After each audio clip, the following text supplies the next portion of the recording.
Fine. Hello and welcome to everyone out there in the land of the World Wide Web.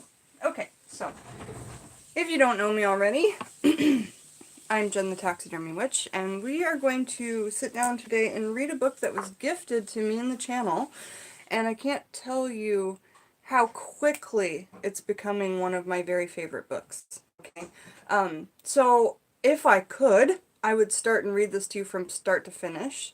However, my voice won't suffice, and so I'm going to have to choose sections to read to you guys today. However, at some point I really do want to upload videos, which I don't do anymore, but since I could, I suppose, upload videos of reading each chapter.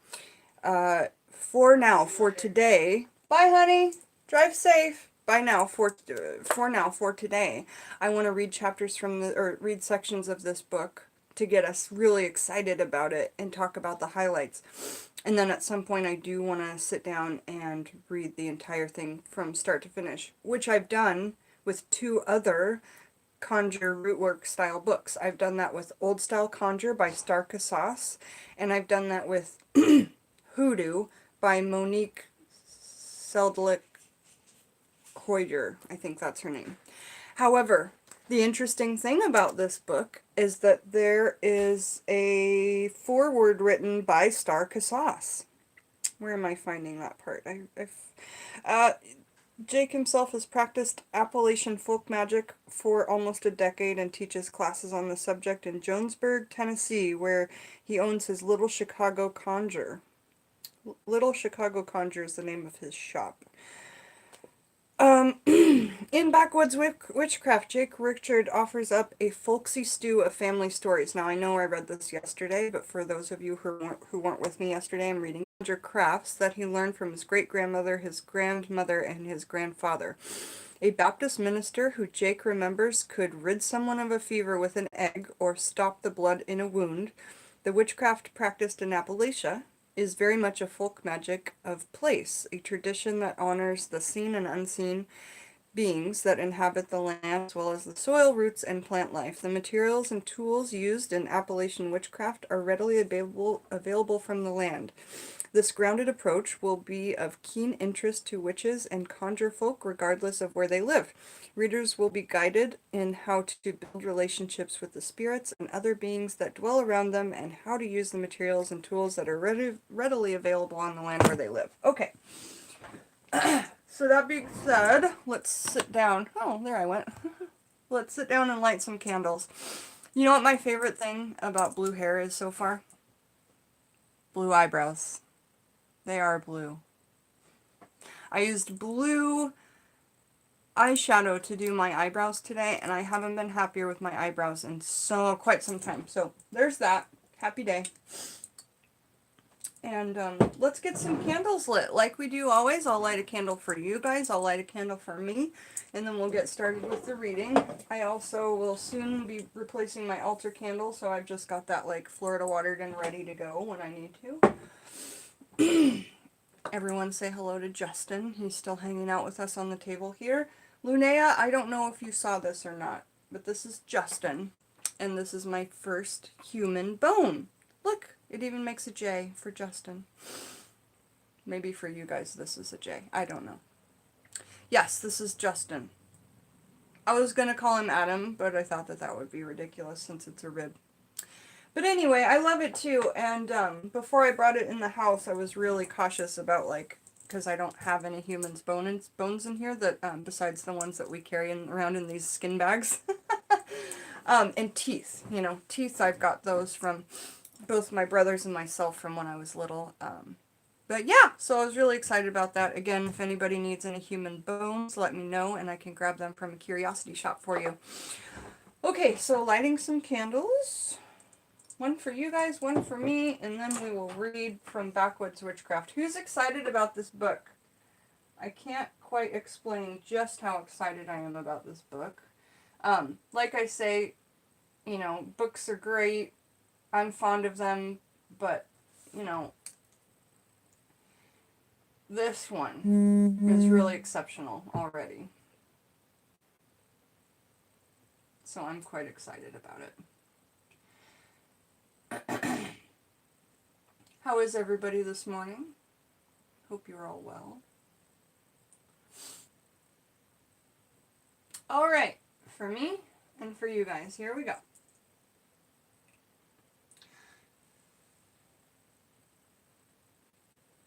If anybody needs a personal candle lit, please ask, and we will put our loving energy together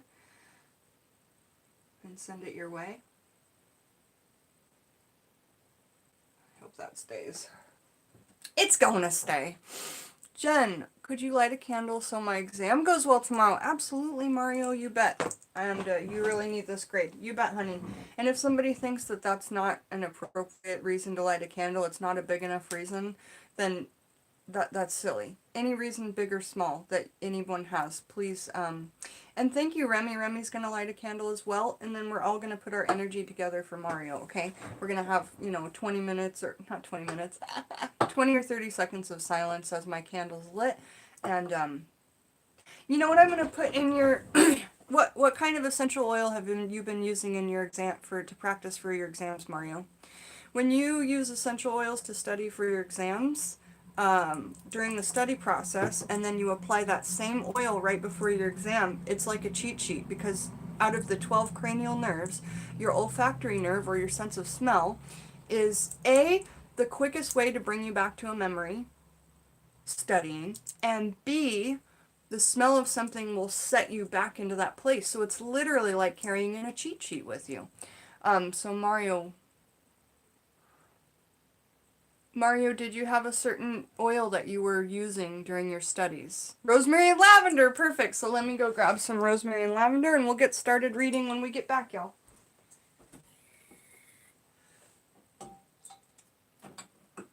Lavender and rosemary. Perfect. Perfect. So here we go. I do have lavender essential oil, but I'm going to use lavender petals instead.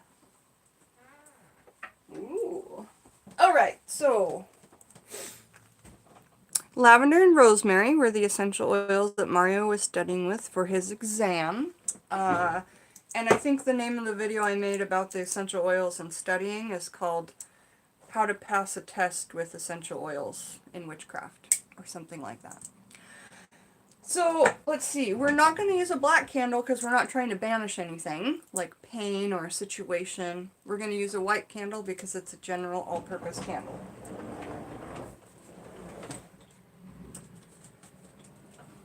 And you can get black tea lights. They're just harder to find. You can get boxes of them. Thank you, Tess, for that lovely donation to the channel. And then I always take a little bit of like Florida water or rose water and cleanse off the candle before I start using it.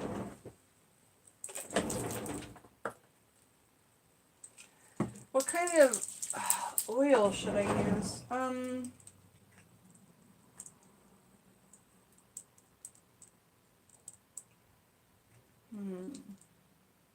Ooh, a road opener oil.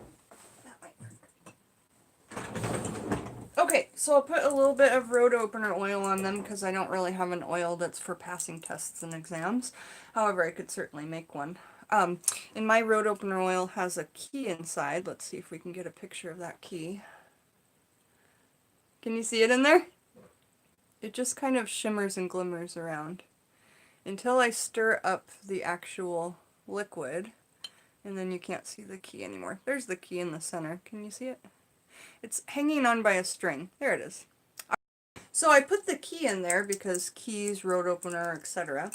But go ahead and the key is hanging, and it helps shake up the oil.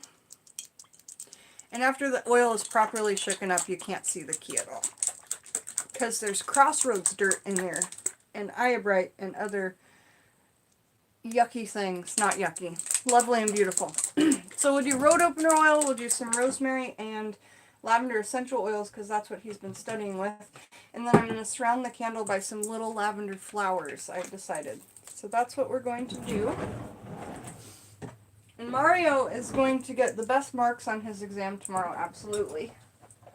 If there's anybody else that needs a candle lit for any reason, please put it in big letters. Just because I lit a candle for one person doesn't mean that there's not enough room for anybody else. So candle's been cleansed. I'm going to make like a little circle of rosemary or lavender flowers like this.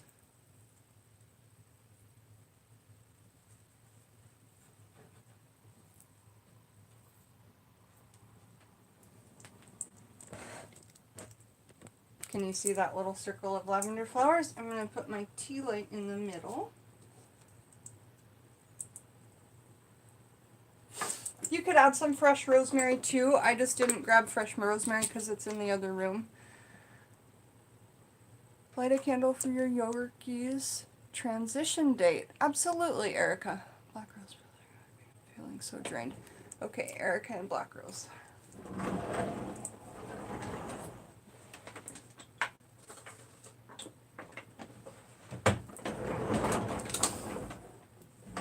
So once we get our candles lit, we'll start reading, you guys.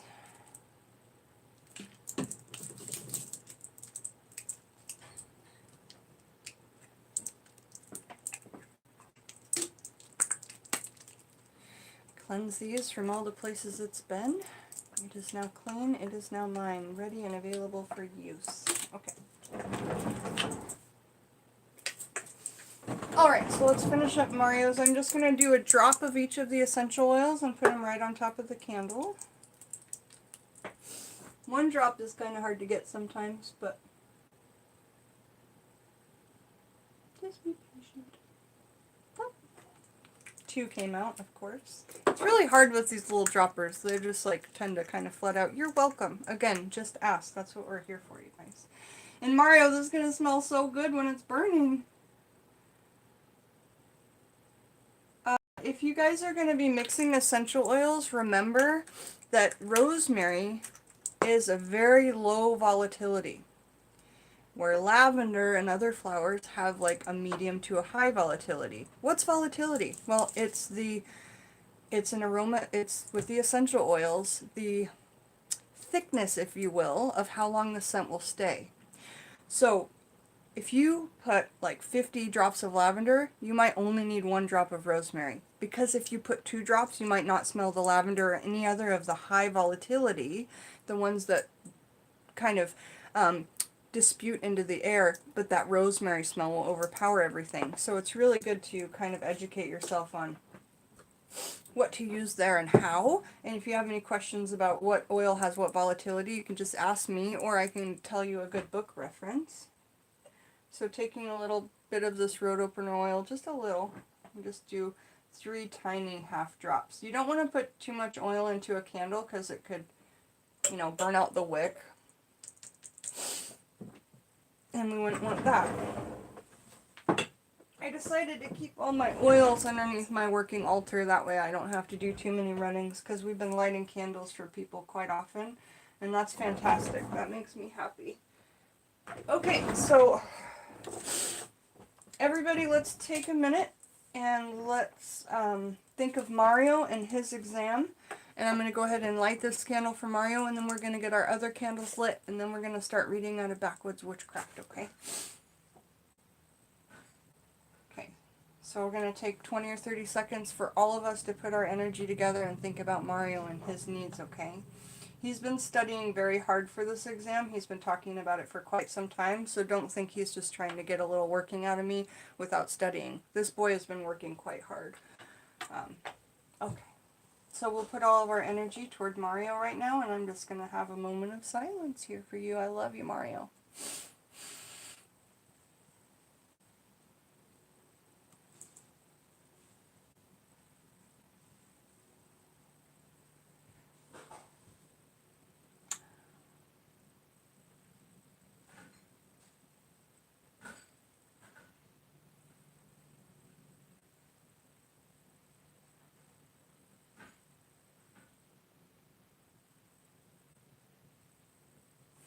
So I'm picturing Mario walking into his exam, head held high, completely confident, ready to go. He's got his rosemary and lavender essential oil on and couldn't be more confident.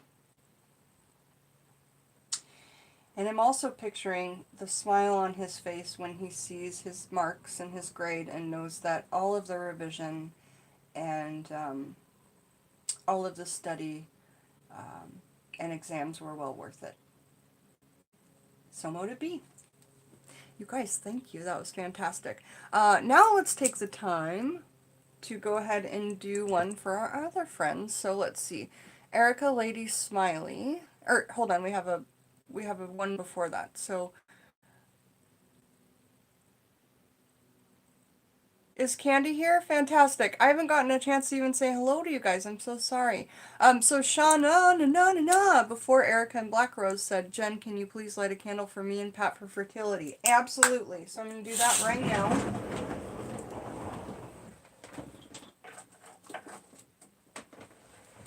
You want a baby, do ya? Oh, that's nice.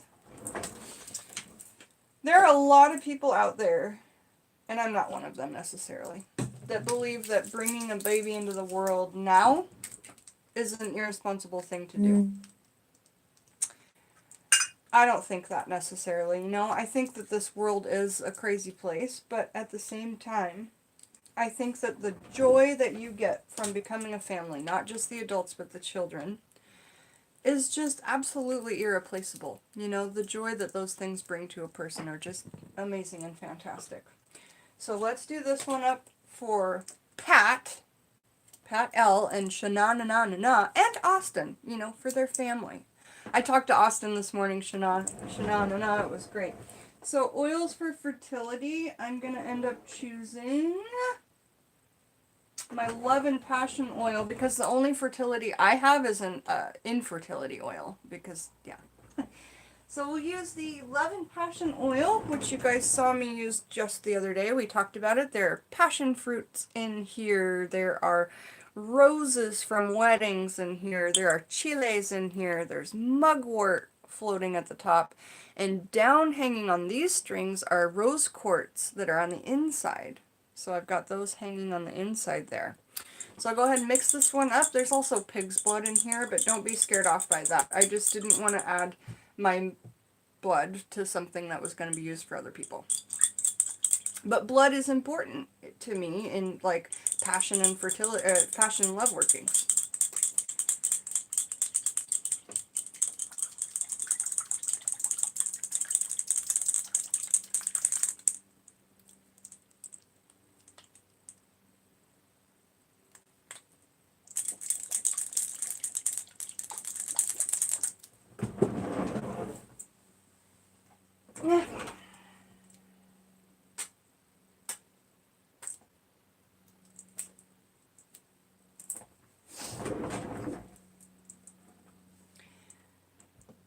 Children in any manner are beautiful, though, and if somebody wants to have one, then I'm going to try my best to help them. Like I say, I don't do love workings, but fertility workings, attraction workings, passion workings, yeah, I do those things.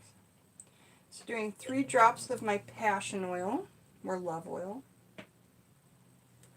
I think I made it a passion oil because it was just more diverse, you say love, you think of just emotional love, but passion, you can be passionate about anything, whether it's having a baby or whether it's your work and your practice or a song you just wrote. Passion oil is strictly about love and passion and something, not necessarily a person. And then for an herb that I'm going to add to this love and fertility for Shana na na na na is some of the best things that we can have for fertility are avocado. I'm going to go get some avocado seed shavings from my freezer, and I'm going to put that with this, okay? So let me go get some avocado seeds shavings. I use those because I make my own beauty mask, and the seed shavings, after you dehydrate the seed, are really good as a natural exfoliator, as well as they have their own witchcraft qualities. Let me go grab that, and I'll be right back.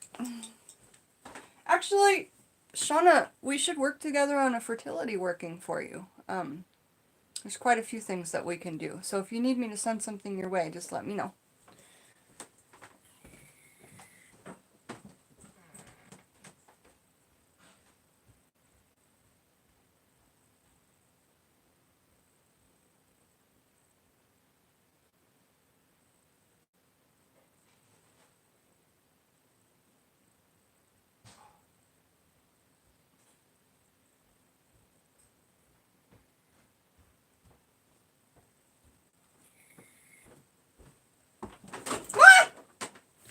So I think this took, it's when it's like up to here, right? I think this was like, I don't know, 50 or 60 pits all graded up. Last summer I did the raw foods diet, and avocado was one of my biggest sources of fat. Good omega-3s. So yeah, inside is, I take a microplane. Do you guys know what a microplane is? I take a microplane and I just grate it up that way. So these are the avocado seed shavings. Look at the smoke coming off the jar. Can you see it? There it is. That's cool. Alright, so everyone please, please, please, for me, think of our friends Shana and Pat and little Austin. And I'm going to lay down some of these shavings as a base to go around the candle. And you know, you guys, you can just simply light a candle and put some intention in it. You don't have to have herbs. You don't have to have... These are just ways for us to really envision what we want and see what we want. You know, you can do these workings even without a candle. You don't even necessarily need a candle. But the candle helps spirit be here close to you and hear your desires. And the herbs really help us, knowing the magical intentions of the herb and the magical energies of the herb, help us really get a visual and a focus of where we're going with things. Now, don't think that this doesn't really have any magic in it because you don't really need any of those things. It certainly does. What I'm trying to tell you is that if you have none of these things, you can still do it even just with a candle or without a candle, but it's going to take more time and more intention and a great amount of focus from you. And you can do it. We all can do it, right? Okay. I did a video on my beauty mask if you guys want to see it. It's avocado fruit and then the shaved pit, and I just mix that up and rub it on my face, and you guys get to see me with a avocado mask on. That's really fun. It looked crazy. So I've spread some out down around here to make a circle. I've done 3 drops of the passion oil, and I put a little bit of the grated pit in there. And now I'm going to go ahead and light it. And we shall think of you, Shana, and Pat, and Austin.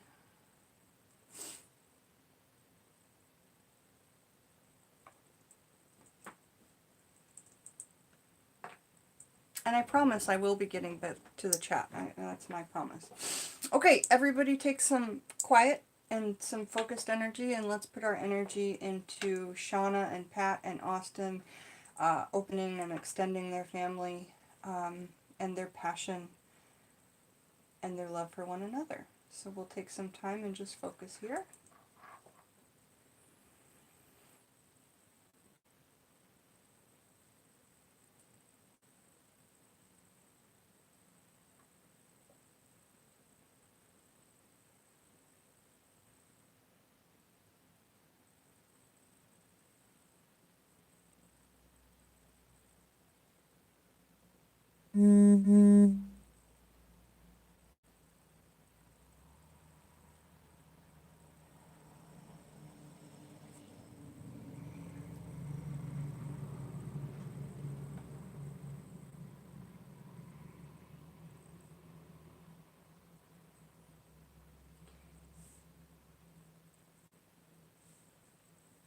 So what I'm envisioning for Pat and Shana is them trying, and I'm not being funny, I'm not picturing what you think I'm picturing, but them trying, and my guess is it's going to take you 3 months of, like, trying, Shana, when you know, have the calendar, have the moons, you know, all of that.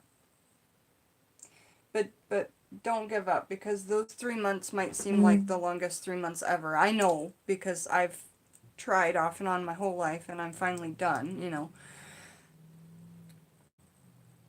But just remember that sometimes it takes things like not trying before you finally get what you want. You know, how many times do they say it? We tried to have a baby for 3 years, we finally gave up, and then we got pregnant, you know. However, there's lots of workings we can do, and if you guys want to see a fertility working with an avocado, do let me know, because I've never done a fertility working on my channel, because it's not something that... I've done many infertility workings. So yes, all of our love and light is with you, Shana, Pat, and Austin. Okay.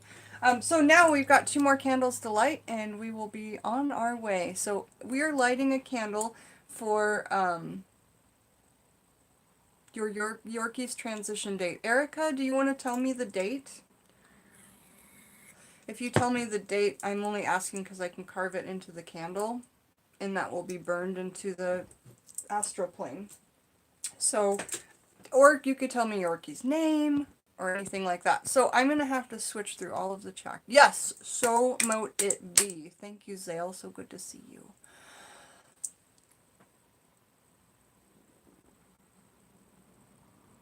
Fairy Hearthwitch says, interesting on the 3 months because I feel major nesting syndrome for you in September. That's fantastic. There's more people than just me that were... June 19th, 2016. Okay, great. Thank you, Erika. So I'm just taking I've already cleansed the candle. I'm just taking a toothpick to do my carving in the candle of the date. Hold on. June 19th, 2016.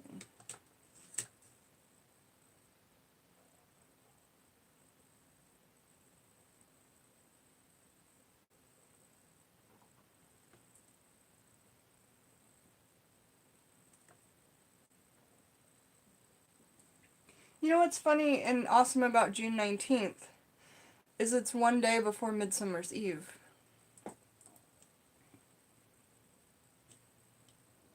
So that's special.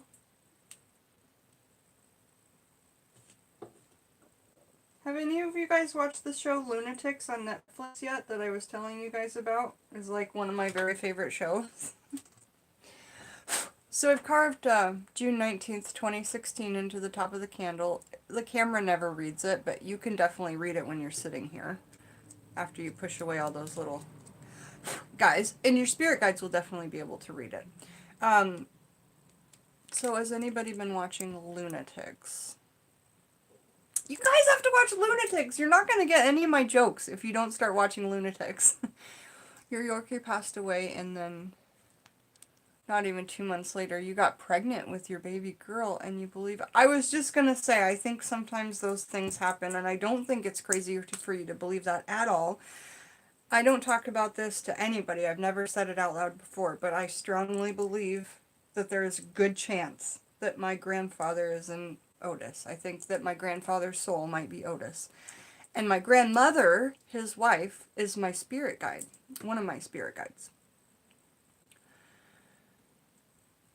So that's all pretty interesting, but I don't talk about it because I don't want to be Phoebe in that episode of Friends where she's like, my mom's living inside of this cat.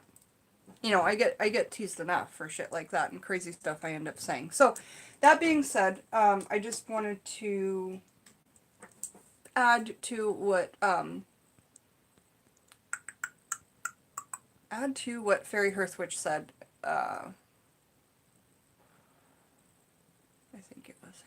I'm so confused. Or to add to what Erika Lady said about maybe that soul transferring. Grey Cat Cottage, welcome. Fig for fertility. She's a fantastic mama tree. We have so many figs here. I even have some fig leaves drying right now. And fig leaf is great in tea. But yes, fig leaf, great for fertility. So sensual and strong. I was just sitting under your fig tree. She always feels like she's hugging me. Oh, I see her as a dark-haired woman in her prime.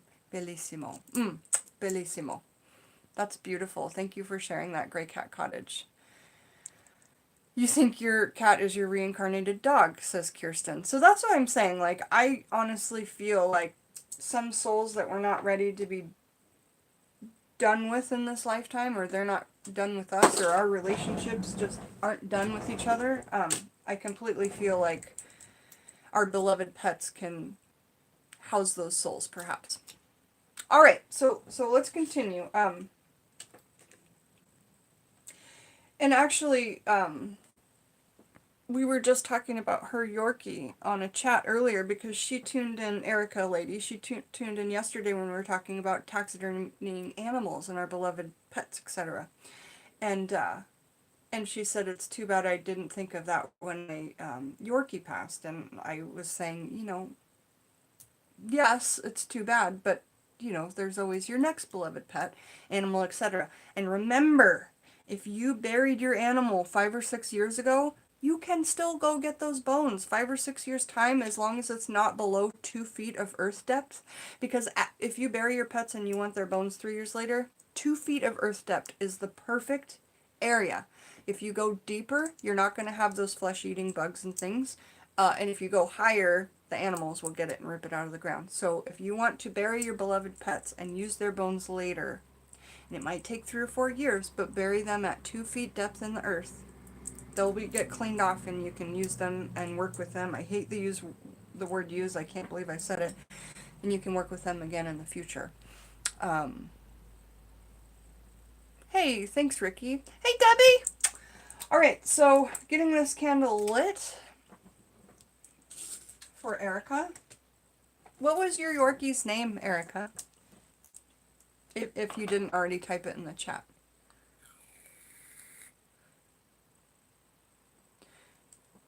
Does your Yorkie have a name? And what herbs am I gonna put with this? I think I want to do, now it's up to you. Okay, do you ever want to work and communicate with the spirit? If you do, I'm going to do a road opener oil. If you do not want to communicate with your passed away Yorkie spirit, then I'm just going to do a passion oil, which would take place like for a love oil. Yoshi? Yoshi was his name? That's so sweet. W-O-S or Y-O-S-H-I-E. That's so cute. Yoshi. And Yorkie would have that. That would be a perfect name for a Yorkie.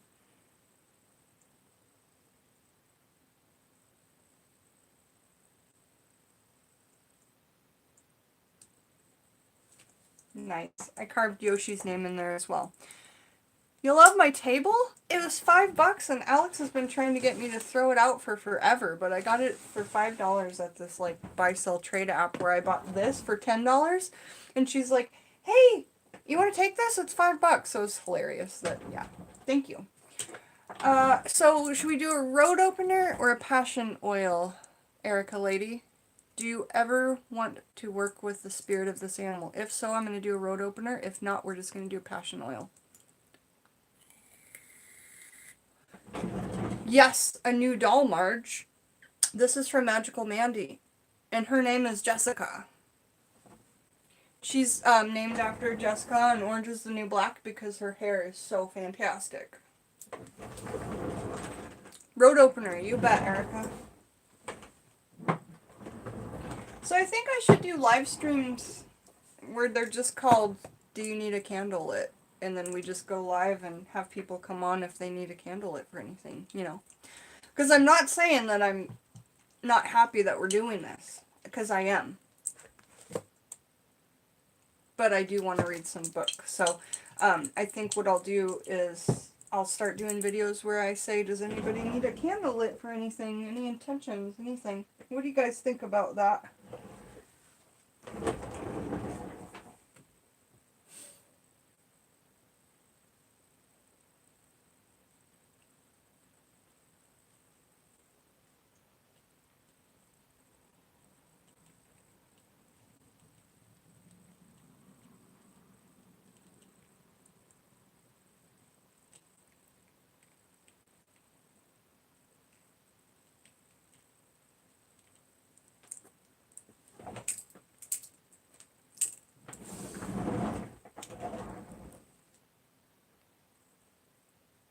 I did a circle on this one. Not really sure why. I just do what my spirit guides ask me to do. I don't really know why all of the time, if I'm completely honest. Sometimes I know why. That time I don't know why.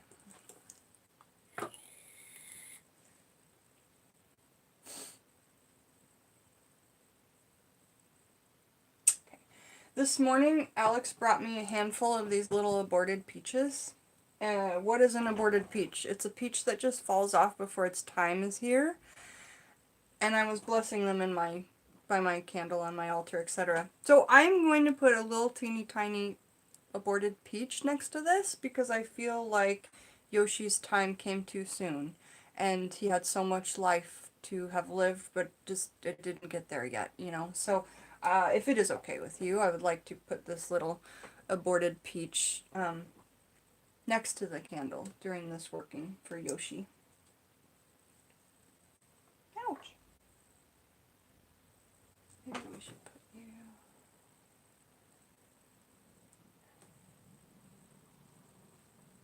Okay. Everybody ready? We're going to focus on Yoshi, Erika Lady's Yorkie that passed away June 19th, 2016, transitioned. And we're going to put our energy into Erika being able to work with Yoshi's spirit in an absolutely positive way. So here we go. Okay.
I don't think it was the easiest transition that there was. I obviously don't know any real details personally about Yoshi's transition or passing, but it did feel like it wasn't the easiest of situations, and that could have either been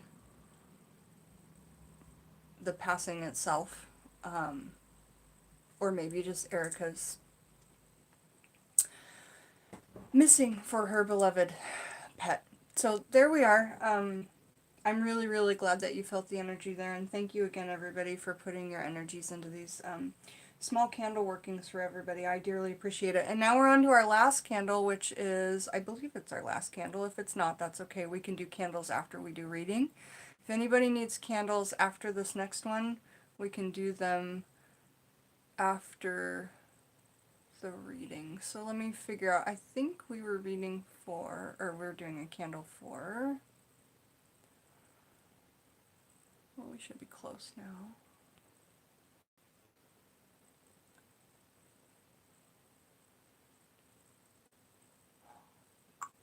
Sorry, y'all. It's just going to take me a second. Oh, here we go. Black Rose, please light a candle for me. Feeling so drained. Absolutely. So, Black Rose, are you still here? And also, Black Rose, we could do a black candle for you to banish whatever is making you feel drained, but you know, I'm sensing that we just need a white candle, but it is up to you. If you would like a black candle, I surely can light that for you. And do you know what's feeling you drained? Like, are you sick? Do you have anything going? Or you're here. Okay, fantastic. Perfect. And we've already cleansed this white candle. I think that this one will work perfectly for you.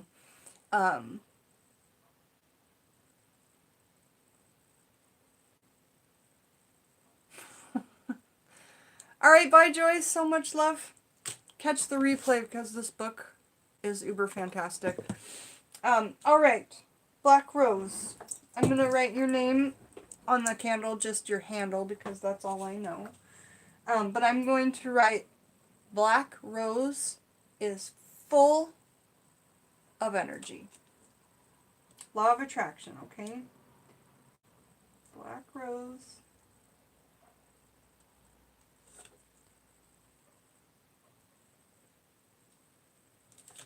Is full.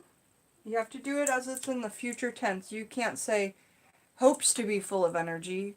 That's not the way that the universe understands your petitions. You have to write in the law of attraction. So because she wants more energy and to not feel drained, we have to say that she is.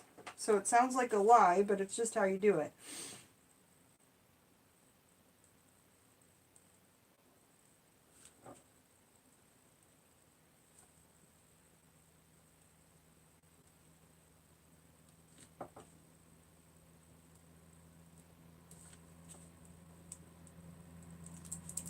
So I just wrote in a circle from here to there. Black rose is is full of energy, and then I did my symbol right there. I've already cleansed the candle, so now I'm going to figure out what oil to add. We're gonna do a death oil. This death oil that I made, it's got a big deer jaw in. See all the teeth up there? And I stir it with the deer jaw. I know it's a big jar for so little oil, but I use this all of the time. All of the time. Now, death oil doesn't mean that you want someone to die. That would be nuts. Death oil is for the death of a situation, rebirth of a new, etc., etc.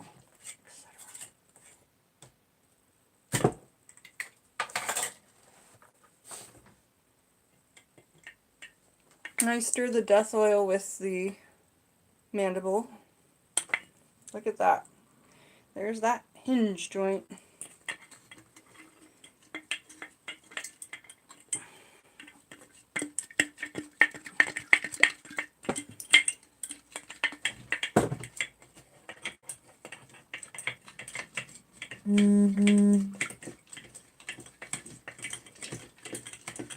This has graveyard dirt in it.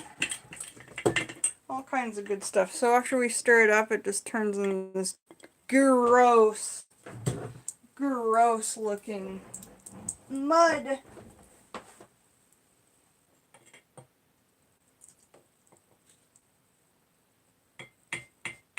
And I just use the jaw as the applicator of the oil, but I let a lot drain off first because again, you don't want to drown your candle. 3 little dots of death oil on the top of that candle. So Black Rose, your life shall be now full of energy, abundance, and motivation. That is what we're here to do. And a little bit of black wax broke off from the death oil from the top of the dripping, so I'm going to go ahead and put that on the candle too. And let's light it and put our energies together.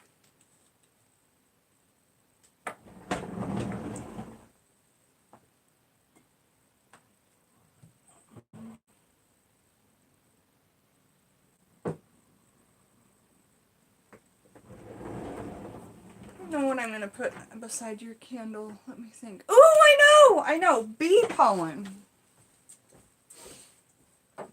Okay, y'all, so freaking bee pollen is amazing to add energy into your world, okay? So even if it's like medicinally, I'm not a doctor. I'm just a friend. We're reading books together and figuring stuff out. I'm not a doctor. Okay, so bee pollen is what I call the procrastinator's best friend. Whatever it is in your head that makes you procrastinate, this literally gets that feeling gone, and you become the opposite of procrastination. So I'm going to put 3 little parts, and you just eat it. But I use it in workings because a lot of the medical or medicinal aspects are also the same when you go to compare them, like in Scott Cunningham's Encyclopedia of Magical Herbs, and then a medicinal book about medicinals on herbs. A lot of them are the same. So I'm going to put a couple little pieces of pollen around this candle, and then 1, 2, 3 onto the candle. Okay, so just a little bit in front and some on the candle, and this should get her, whatever's dragging her down, just kick it in the behind and get rid of it. I know, we all need a gallon of pollen, seriously. This pollen came from our Hoodoo Down the Wild Unknown road trip, and it's from Bowie, Arizona. Such a cool little spot. Okay, so let's light this, and then everybody will just really, really put our love and focus into this candle, and then we'll start our reading. And if anybody needs a candle at the end of the video, you just remind me at the end, okay? Alright, so let's get this lit.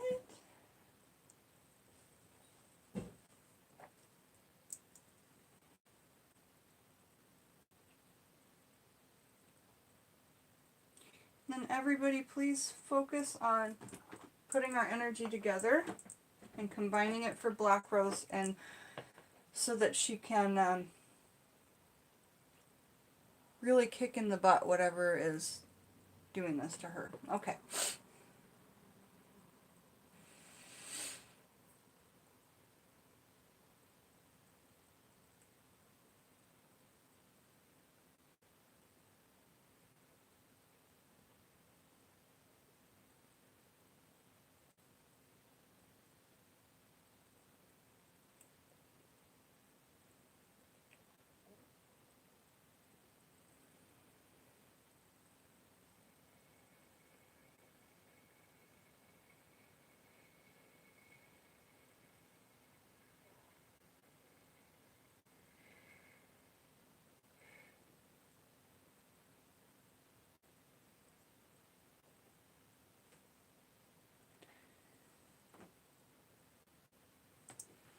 Black Rose, do you have family estrangements right now? Is there somebody in particular that you're estranged from in your family that possibly could be the reason why you are sad?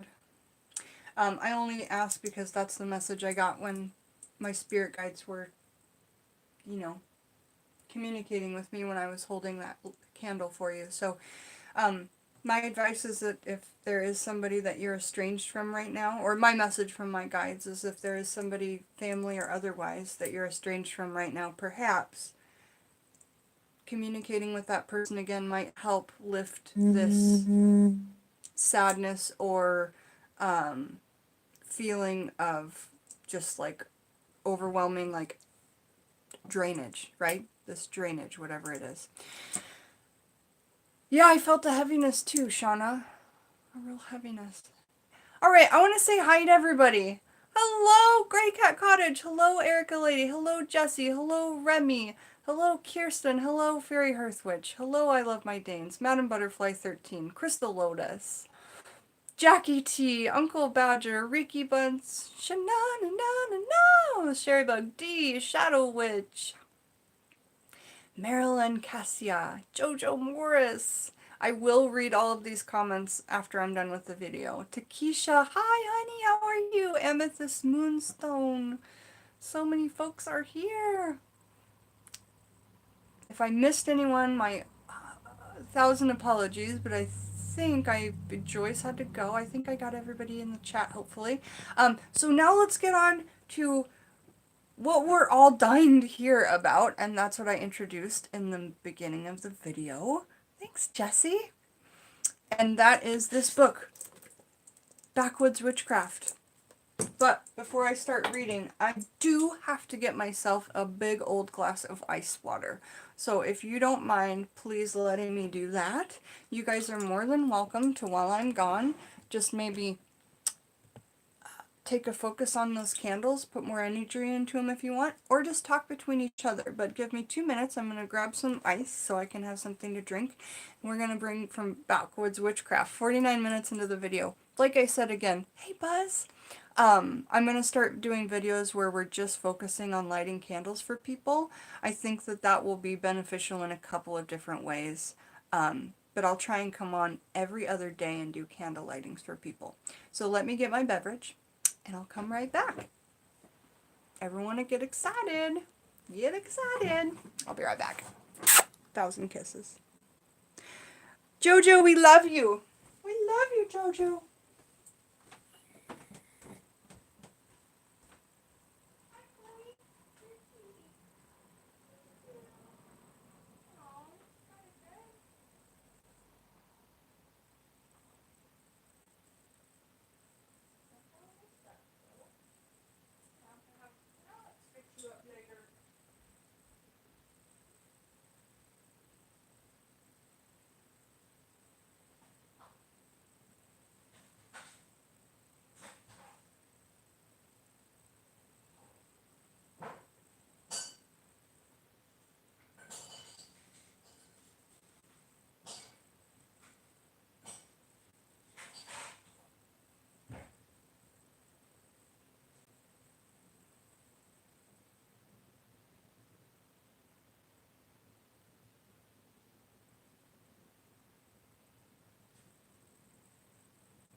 When I'm in your thighs, but don't shoot, shoot, shoot that thing at me. Don't shoot, shoot, shoot that thing at me.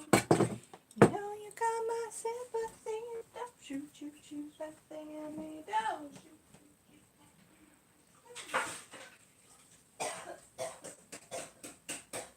You gotta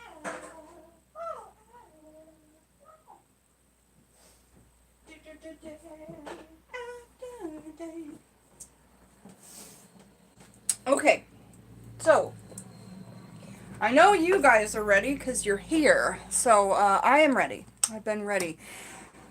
Again. Oh, I gotta get something to say. Something.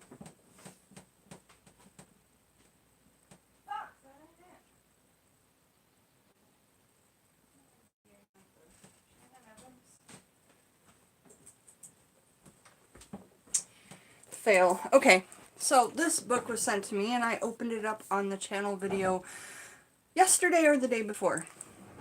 This is quickly becoming one of my favorite books and it stays at the top of my shelf. I keep my books from the ground up. I don't keep them on a shelf and I just pull out what I need. This is staying toward the top of that shelf. So that's what I mean when I say that. We read the intro twice now. I'm not going to reread that. But this is a book on conjure and folk magic from Appalachia. It's by Jake Richards. The foreword is by Star Casas, and I read her book, Old Style Conjure, Folk Work, Root Work, Folk Magic, and Hoodoo. Every single chapter I read that to you guys, chapter by chapter, in uploaded videos. I adore Star Casas. If you don't know who she is, check her out. She doesn't have a YouTube channel, but you can find interviews with her on YouTube that are pretty fantastic. But I think it's nice to get a vibe from somebody and see a video of them as well as read their book. I have no idea why. Like, for instance, if you picked up if I wrote a book, you guys would probably want to read it because you know me and you adore my personality, otherwise you wouldn't be here, or whatever, right? Maybe you're here just for the information and you loathe my personality. I don't know. But knowing somebody both visually and their authoring abilities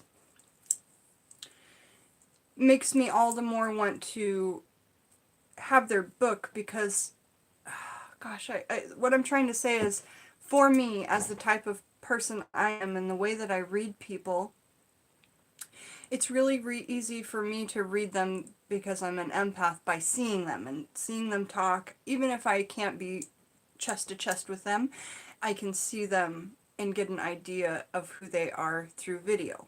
This is just one of the ways that I'm able to read people. And everybody has a different way of being able to read people. What are your ways of reading people? I'd really like to know.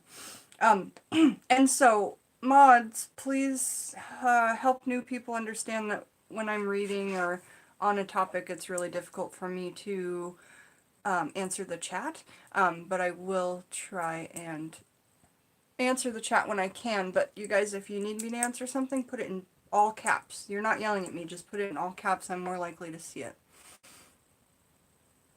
I would have your book even if it was something I don't care about, Jen. Oh, Jez, that's so sweet. Jen, I gotta get ready. Your mom's coming. Hey, Shauna, let me know about the fertility workings and if you would like that video. I think I saw Remy said he would like that video, but I would love to make the video personalized to you and Pat. That way I can do a live video. We can all put our energies together on the live for you and Pat. This is all if you want to.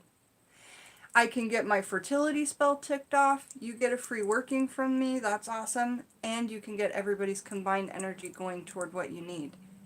She says that would be amazing. So we'll look forward to that. Shauna and I and Pat and their son, Austin, will set up a time where we can go live and do that together. I think that's a fantastic idea.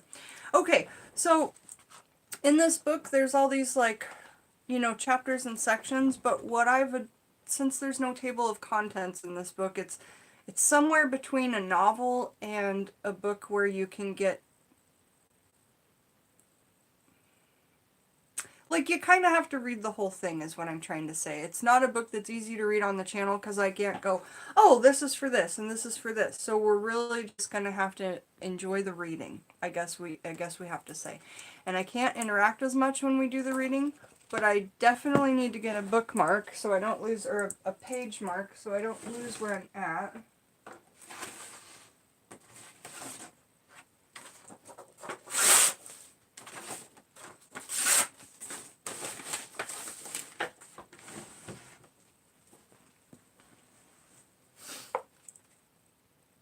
Okay.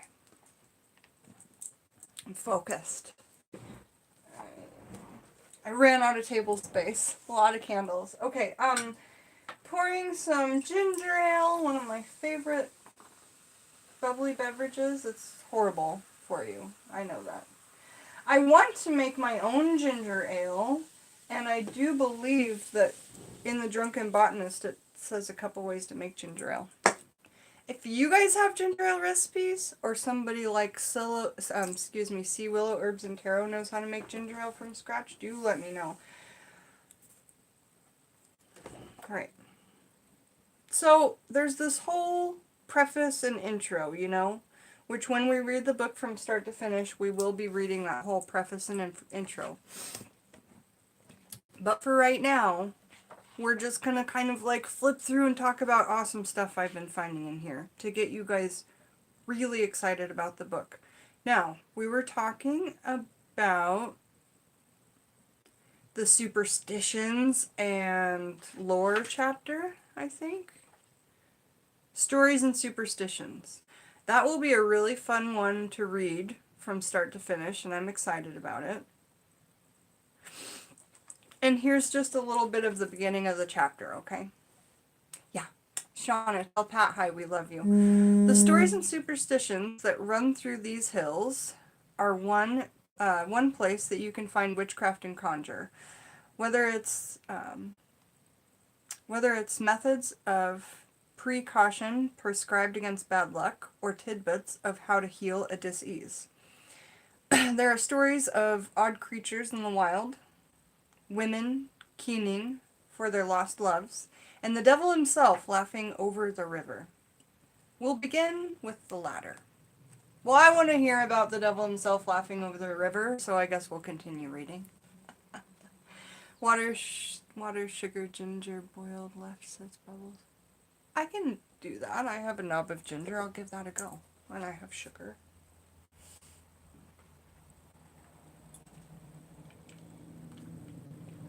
Okay.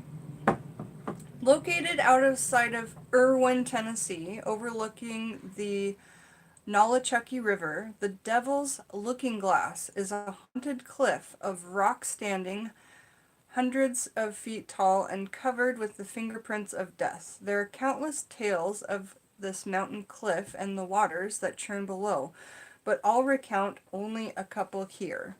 The first is of a Cherokee woman who threw herself off the cliff. The story goes that she and her lover were very close, and she was taken into battle to fight for his people. He didn't return. The woman's grief overtook her, and she climbed to the top of the cliff and jumped, calling for her lost love as she fell. Lost love! Whatever his name was. Or her. Whatever their name was. This is why I need the bookmark, is because I always get my place lost. Yes. Many people have seen her wading in the waters below, keening for her mate. Others say that early in the morning you can hear her singing for her lover to return to her, a song that turns to crying and wailing as the days grow old. Other stories of the cliff tell of banshee cries in the area. It's said that a man and his pregnant wife lived in a cabin along the river, 2 miles away from the nearest neighbor. One night, the man heard a sound coming from down the river and mistook it to be the cries of a bobcat. So the cries of a bobcat would sound like this, because I know, because I have a cougar in my room. So if it's anything like a cougar, the cries would be like, I believe, really deep and like they get this interesting. Okay, just at one point watch a YouTube video of a cougar growling, like, or a bobcat growling. It's a really interesting sound. Nonetheless, the old man, expecting to get a new pelt, wandered down the river bank following the sound. As he wandered, he noticed that the sound didn't seem to be getting any closer, and at one point, the sound seemed to be coming from the other direction. That's spooky. After hours of searching, he gave up and started back to his cabin. When he arrived, he found his wife in labor. Hours later, both his wife and the baby died. I have personal experience with this. My grandparents lived up on a hill near a wooded area that led to a graveyard. One day, while playing in the forest, I heard a cry. It was odd because it sounded like a cat, but also a woman's scream. And if you guys have heard a wild cat make noise, it kind of sounds like a woman mixed with a cat. I really hope you guys do look that up. The wild cat's nature call. It's amazing. Alright, it was odd because it sounded like a cat, but also like a woman's scream. It didn't happen in the usual pattern ascribed to an animal in heat. And that would sound completely different, by the way, right? Instead, it sounded like an alarm. Within the week, my grandfather died of his 7th heart attack. Oh my goodness. Now, the banshee didn't kill my grandfather, but it didn't kill the woman and her baby in the other story either. On the contrary, the banshees are considered a type of little folk that come over with European immigrants, as they are one of the few spirits who care for humans. They just come to warn of the death and mourn the person's passing, and though they are drawn to anyone with strong Irish blood. Irish stories describe the banshee as a woman who stays near water to wash her grave-stained robes. They say she has bloodshot eyes from crying for the dead. Banshees were also said to have a comb stuck in their hair. I wonder if that's where, like, that old tradition came from. Wouldn't that be funny if it was? Hold on, I have to check something out, y'all. Alright, we're good. So banshees were also said to have a comb stuck in their hair.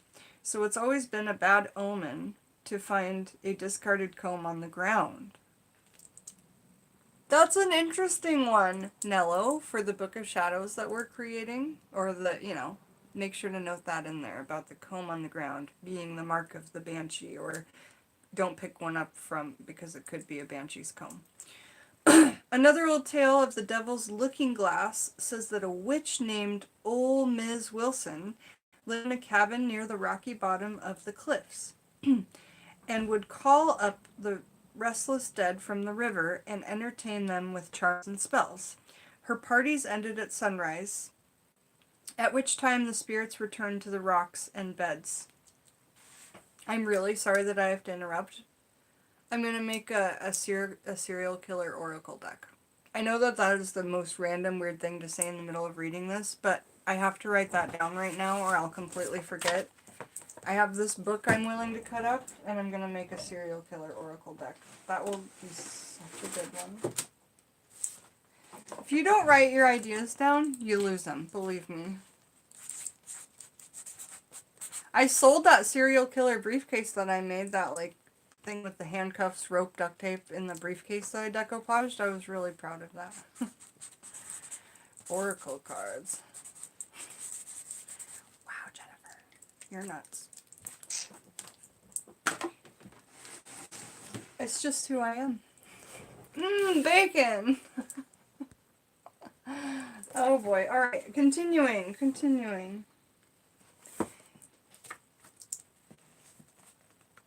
Another old tale of the Devil's Looking Glass says that a witch named Ol' Miss Wilson lived in a cabin near the rocky bottom of the cliffs and would call up the restless dead from the river to entertain them with charms and spells. Her parties ended at sunrise, at which time the spirits returned to the rocks and beds.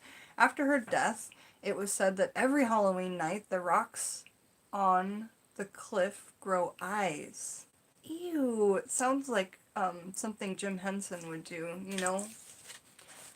like the well of hands that grabbed Sarah. Which way? Up or down? Shana, that's her favorite movie. She's gonna be sad she had to go. Alright. Every Halloween at midnight, the rocks in the cliffs grow eyes.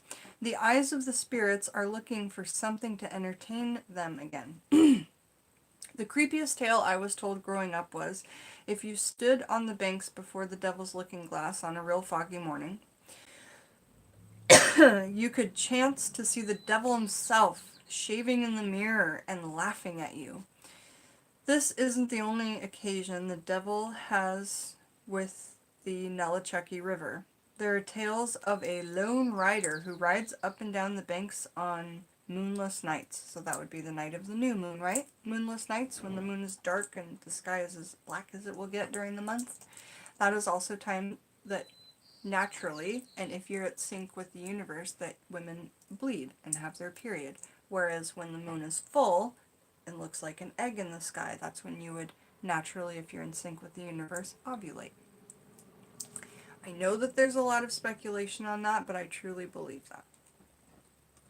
And lots of documents say that as well. Yes.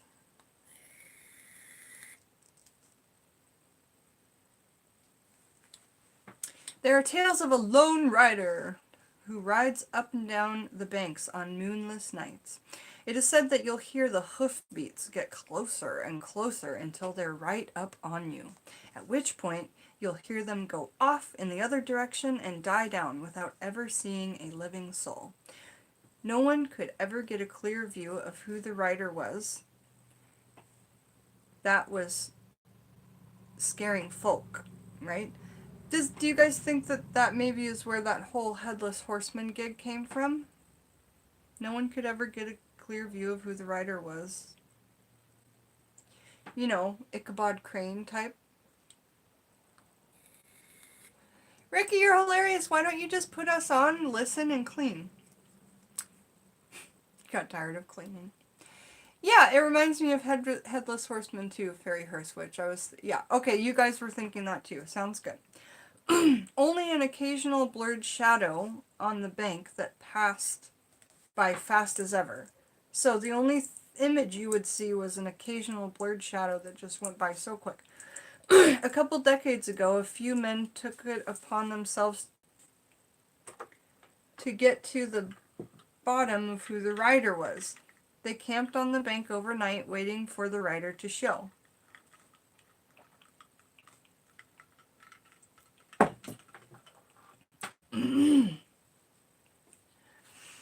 One person stayed up to keep watch. Around 3 a.m., the watchman began to hear hoofbeats down the river. He woke the others up, and they scrambled around, tying a rope to a tree at the water's edge and holding the other end some 10 yards back. Their plan was to pull on the rope to rip the horse and throw the rider off when they passed. The hoofbeats got closer and closer. The men readied themselves. A shadowy blur passed by with the force it pulled on the rope, yanking the men forward on their faces. The hoofbeats continued in the other direction, their pattern and beat unhindered by the rope on the men's efforts. The men were confused. One suggested it couldn't be a ghost because it pulled on the rope. They saw hoofprints in the mud and validated it wasn't a ghost because the ghosts don't leave footprints in the mud. Maybe just a sheet print, like from the tail of the sheet, just a little sheet print. However, upon further investigation, they found the hoofprints weren't U-shaped like a horse's. Thank you. It was a lovely birthday gift. They were not U-shaped like the horses. They were cloven like a goat's. Okay. It was at that point that the men ran back home yelling, "It was the devil himself! It was the devil himself!" No one dared look for the identity of the rider again. For this story, the river was named Devil's Run.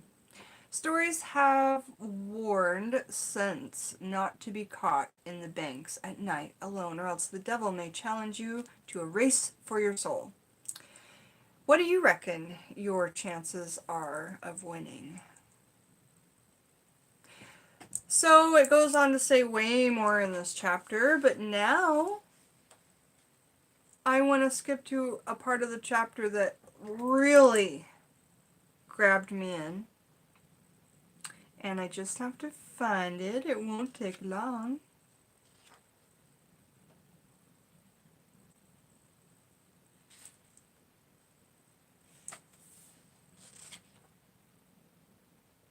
All these Appalachian protection superstitions. The old timers have always been superstitious when it comes to ghosts, lightning, death, witches, and curses. Basically anything that would threaten their livelihood.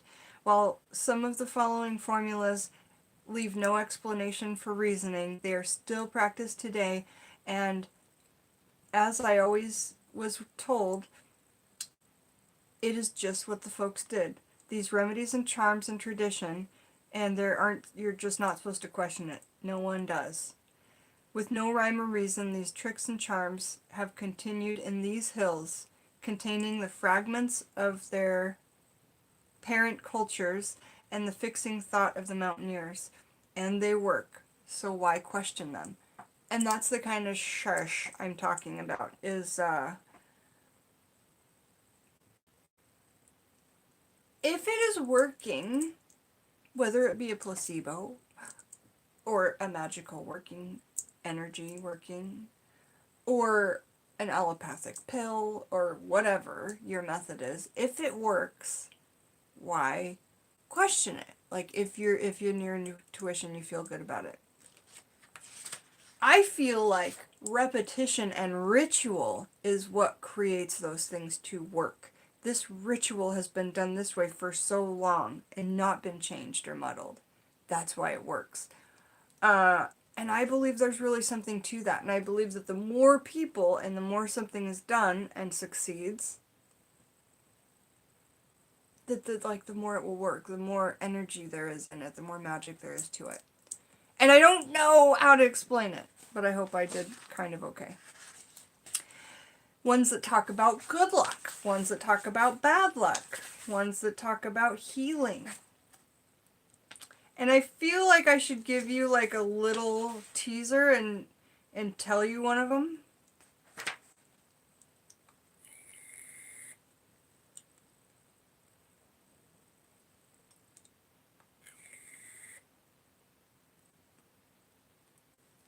Protection. Chamomile infused milk was also fed to the infant nightly for the first 6 months of their life to protect them from evil and to preserve their life until dawn.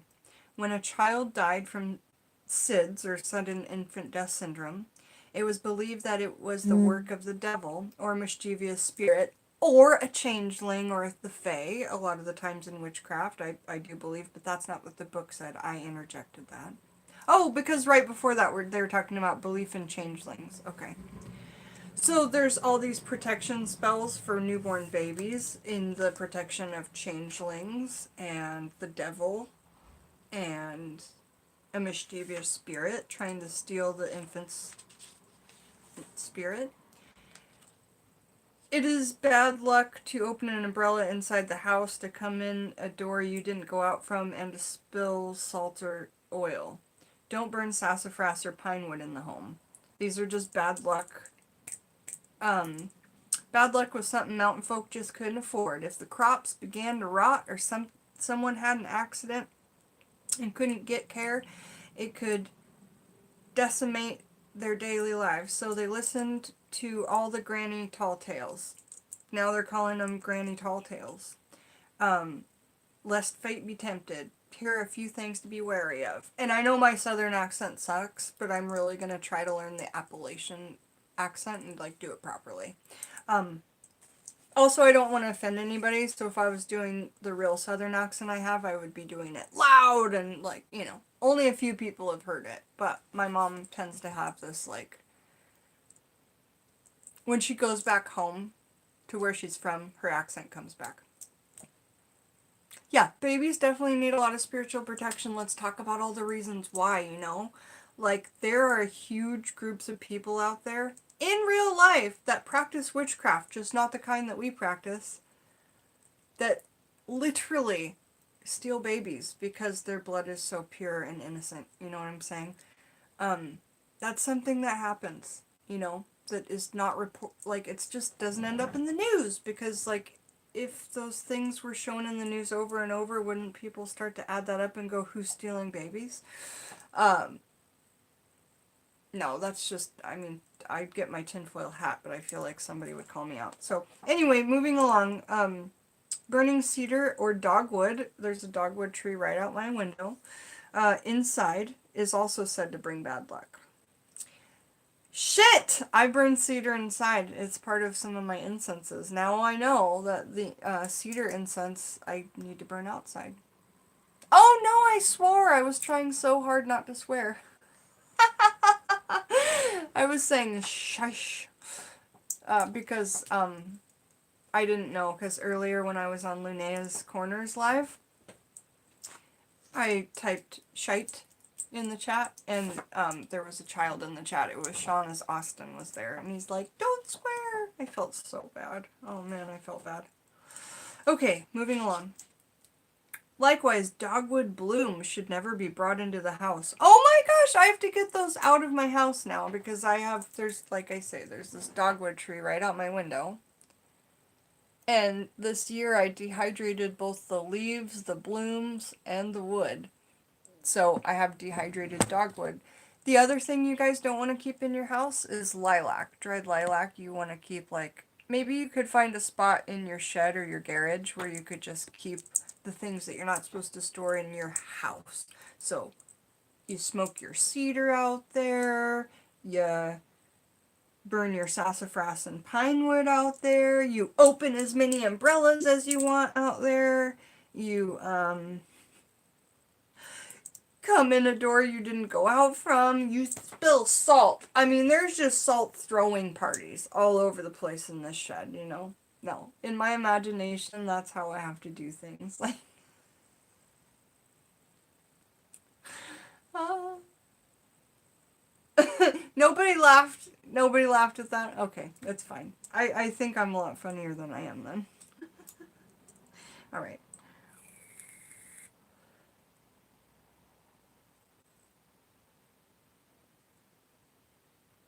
Oh, the reason why you're not supposed to bring the dogwood blooms in the house is because it is said that that's the wood Jesus hung from at Calvary. I didn't know that dogwood was supposedly the wood that Jesus hung from. Did you guys? Alright, when a new candle is brought into the house, the wick must be lit and immediately snuffed out to keep bad luck out. Interesting. So that's saying that when you bring a new candle in the house and you're going to light it, you light it super quick with your fingers all wet from your saliva and you immediately snuff it out with your, well, that's the way I do it. You could snuff it out with your, this. But I've been doing the really coated saliva fingers with the pinch on the wick. And it doesn't even hurt. It just goes right out. It took me like 10 minutes to get the courage, though, to do it. I just was like, eek, eek, eek. That hurt worse than even putting it out. So anyway, that's how I've been doing it lately, and I felt like dramatically more connected to my candles. I'll show you right now. I need to snuff these ones out.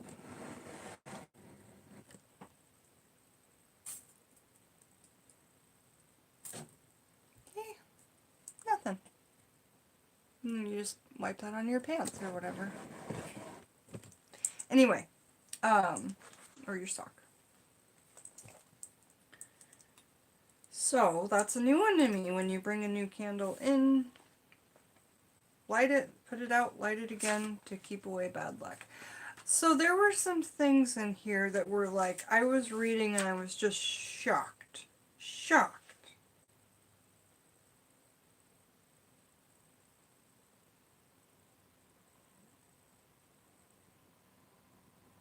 Okay, let's talk about birth, labor, and childcare, just keeping in with the kind of like common theme of what we've been up to. Where'd it go? Miss everybody. Okay. Besides those about the condition of the mother affecting her baby, there are a plethora of superstitions around divining if one is pregnant and the birthing process. One my mother has always followed is placing an egg in a glass to determine if a woman is pregnant. First, the egg is rubbed over the woman's belly in a cross formation. The woman then blows on the egg and drops it into a clear glass of water. If the egg sinks, the woman is with child. If it floats, she is not. This practice was often paired with a way to predict the sex of the child. A gold wedding ring is suspended from 3 hairs taken from the crown of the expectant mother's head. She is to lie down as Christ was laid, Nana says, meaning her head should be pointing west. The ring is dangled over her navel and Psalm 23 is recited, and then they give you Psalm 23. If the ring rotates in circles over her belly, it is a girl. If it swings back and forth, it is a boy. If a woman wishes to be free of her pregnancy symptoms, especially morning sickness, all she's got to do is crawl over her lover to get out of the bed in the morning. So you know how you do that? You like crawl over them to get out of bed. That's all you got to do to not have morning sickness. It sounds so simple. Here's something funny. I was reading that wedding ring one, and I realized that an old co-worker of mine who kept trying to do that to me when I was trying to get pregnant at one time, either had these old folk tales from maybe part of her family, or she was practicing root work, right? Witchcraft, right? You never know. I'll have to ask her.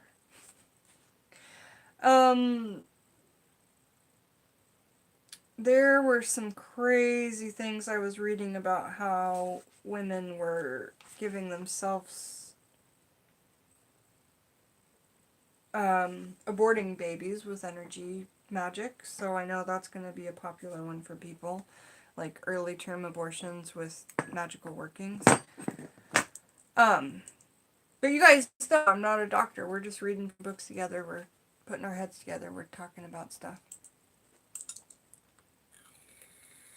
Yes, Fairy Hearth Witch, that's absolutely right. Just like birthday cakes on candles and so many things that we do. You know, so many people burn sage to cleanse a space when they're moving into a new home, whether they're practicing energy work or witchcraft or not. And that's just one loads of common folk do. What are some other ones, you guys, that you can think of? I'd love to see some in the comments. So another section of this book, honest work, claiming your roots.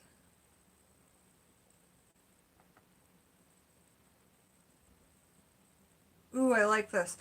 The best and most fulfilling way to connect to the land is to find your own roots scattered throughout it. Learn about your ancestral lands, the places your family has resided. Finding the childhood home of a great grandparent can ignite your bones with moonshine and make your heart feel like a worn patchwork quilt. It's almost indescribable to be standing where your ancestors did, right on the soil where they were brought up. Wow. Um, that's good information.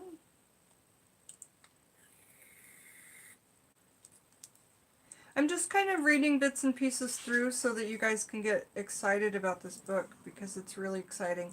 So, the next chapter, chapter 4, it's called Soup, Beans, and Cornbread, and it's about ancestor veneration.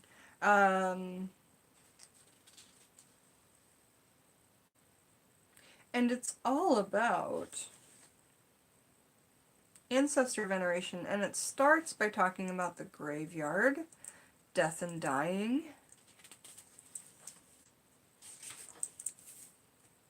communing with the dead,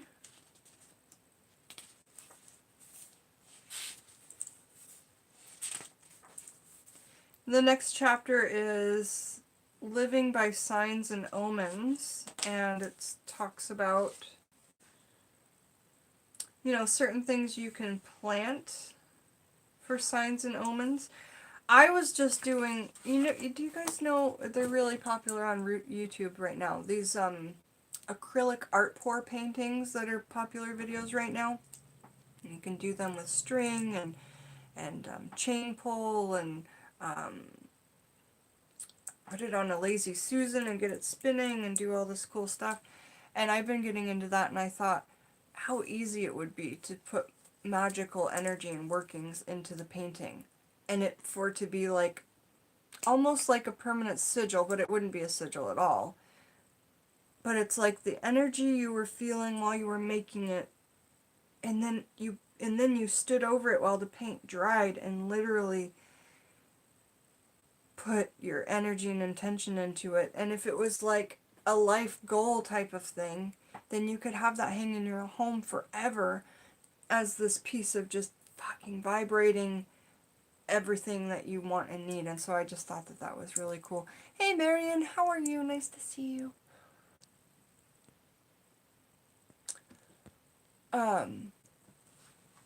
Yeah, and they think that what we do is so evil. Exactly. So silly. Not to get people wrong. What some witches do, in my opinion, is pure evil. And I'm talking about people that hurt children, you know, and things like that, and just have no regard for other humans' lives. Or animals' lives, like people that do animal sacrifice, like that. That is not what I do, you know. It's just not what most of us here do. And I just wanted to say, people assume, you know. And what is assuming does? It makes an ass out of you and me. It's right there in the word. Okay, so there are growing charms. There are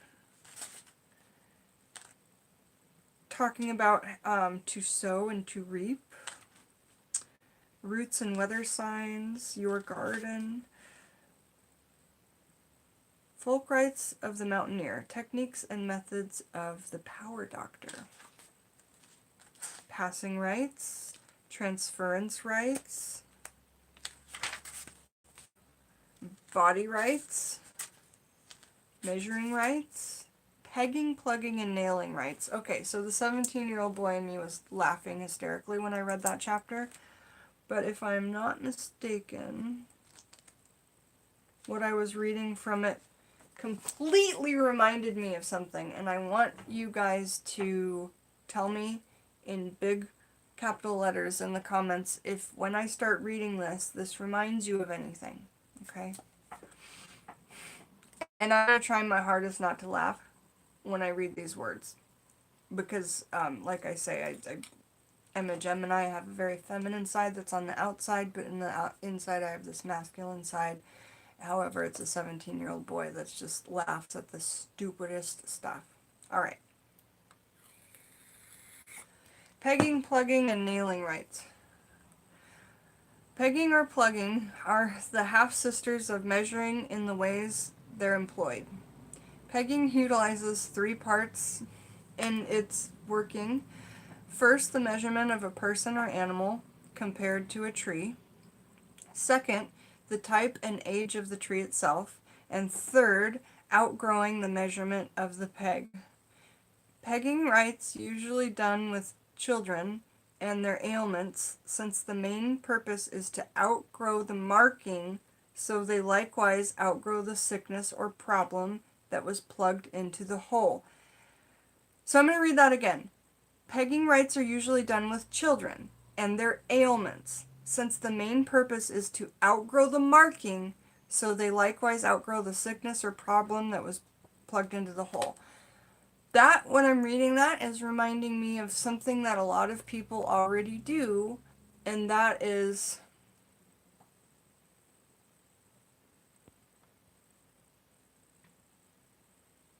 who is this person you're talking about right now, Madam Butterfly? So that I can block it. I'm sorry I'm missing what's going on, you guys. Info. Oh, I see. Is this on my thing or your thing, Madam Butterfly? Okay, has nothing to do with me, right? Okay, good. So this reminded me of when we, on a wall, we mark our children's height, and then they outgrow the height, and we mark a new mark. So I just am telling you that this section that I'm reading, there's a lot of things that come up and are reminding me of things we're already doing. Things that not you and me and everybody in the chat, spiritualists and witches, etc., but everybody, as like American traditions or just traditions in general. Okay, Madam Butterfly, I was just making sure that there wasn't anything I needed to attend to. Okay, so moving on, to stop a bleed. So these are some methods of the landlord's knocking at the door. Right, like I'm gonna let you in. The truck isn't in the driveway. Why would I let you in? Do you think I missed you while you were gone for 10 days on vacation? I didn't. Keep knocking. In a minute, he's going to yell through the window because he knows the window's open. The cat, that's where the cat's going. He's going to go, Jennifer. Or he'll go, there she is, Miss. I would mace him too. And it would all be on video camera because he's got video cameras all around the house. And there's one right at the front door.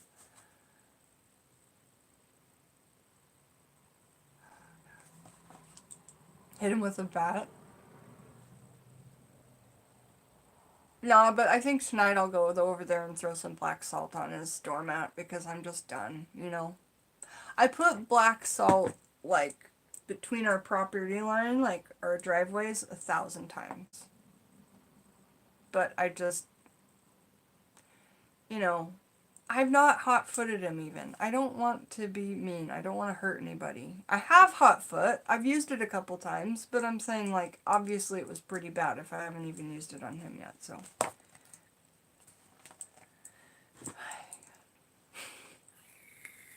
Okay, so here are some different pegging and plugging and nailing rites. To stop up a bleed, place some of the blood into a hole with some honey and plug the hole.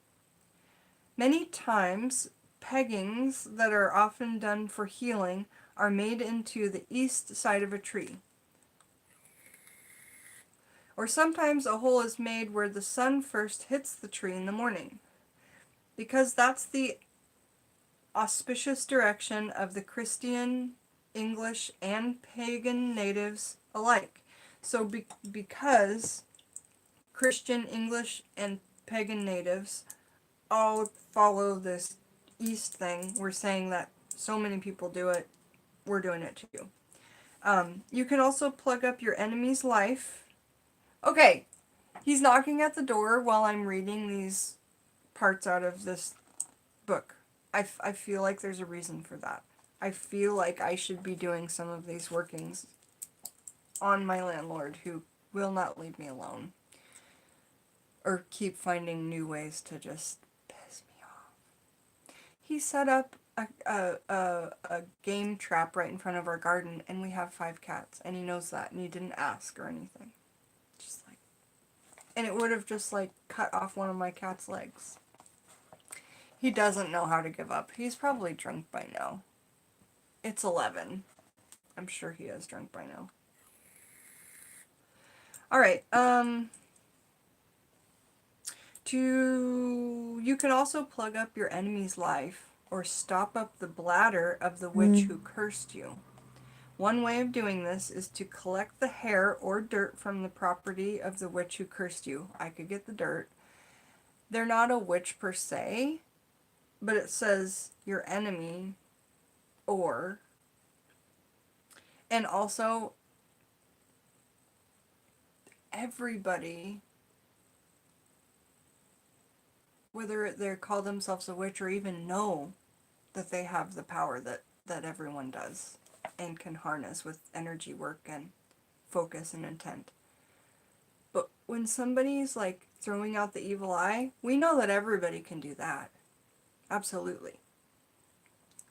Also, if somebody who doesn't practice any kind of magic, doesn't even believe in magic, thinks it's gobbledygook, they sit there long enough and are angry and are just brewing in their own mind, they're potentially sending out some really potent, harmful energy, in my opinion.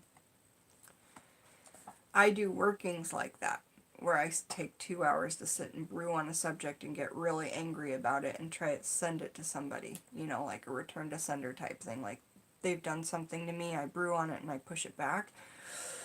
But I'm just saying in general, I think that non-magic folk do that all of the time without ever knowing it. Yeah, brewing up a storm of anger, absolutely. Yes, most people do lump us all into one group and call us evil. That's absolutely true.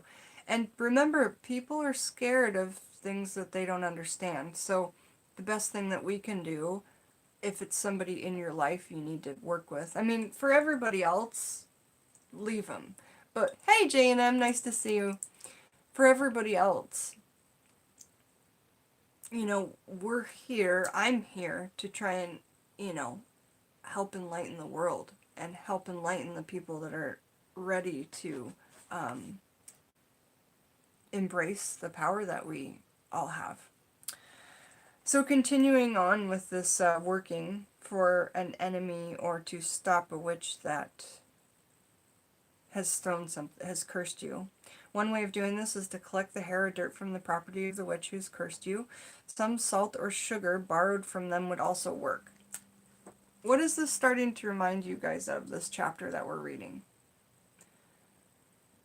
Hint, I told you that there's a movie coming out in August about it. I'm going to continue reading. Some salt or sugar borrowed from them would work as well. take this to a pawpaw tree, which we grow, which are not native here. We have to grow them in our hothouse, but we have. And bore a hole in the wood. Now, I can't do that to my living tree, but I do have pawpaw wood that I could work with. It wouldn't be a living thing, but I'm just saying I do have pawpaw trees, which is really cool. Yep, and everybody thinks the pentagram stands for Satan, and it's like, you guys, let's look into stuff before you start guessing things. Odin and Nerded. Oh, Merlin. Right!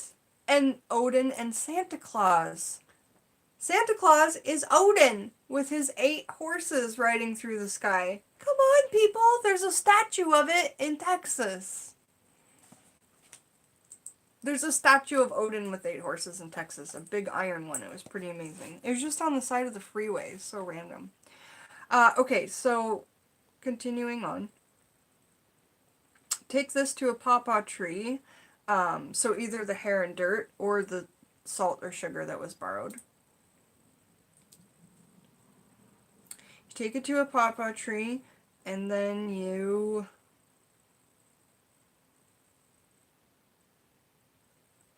bore a hole into the wood at the crotch of the trunk or on the western side. The crotch of the trunk is obviously that middle part right there.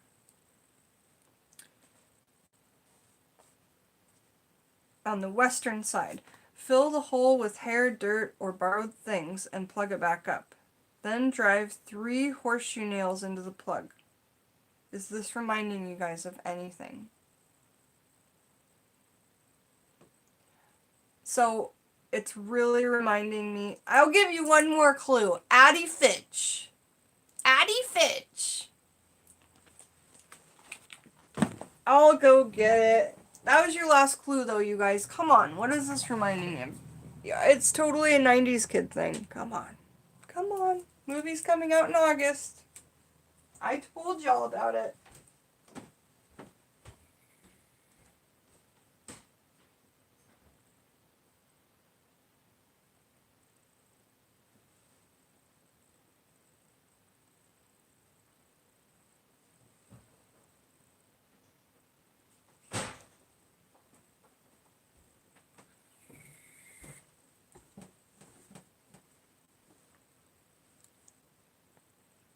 There's old Addie Fitch.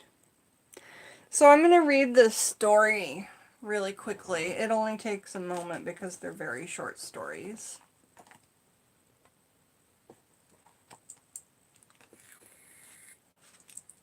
You're sure there's more what, Ricky? Oh, more things to learn today. Yes, we'll be learning so many things today. We have fun, though, too, man. That's the biggest deal. J and M. I remember your wife's name, or the J part is Jen with one N. What was the M part again? What was your name? Your first name? So, the Addie Fitch story in here, it's called... I don't remember what it's called. Oh, here we go. Such Things Happen. Okay. I'm going to read this super quick. It won't take long. And I think you'll see what I'm talking about compared to what we just read.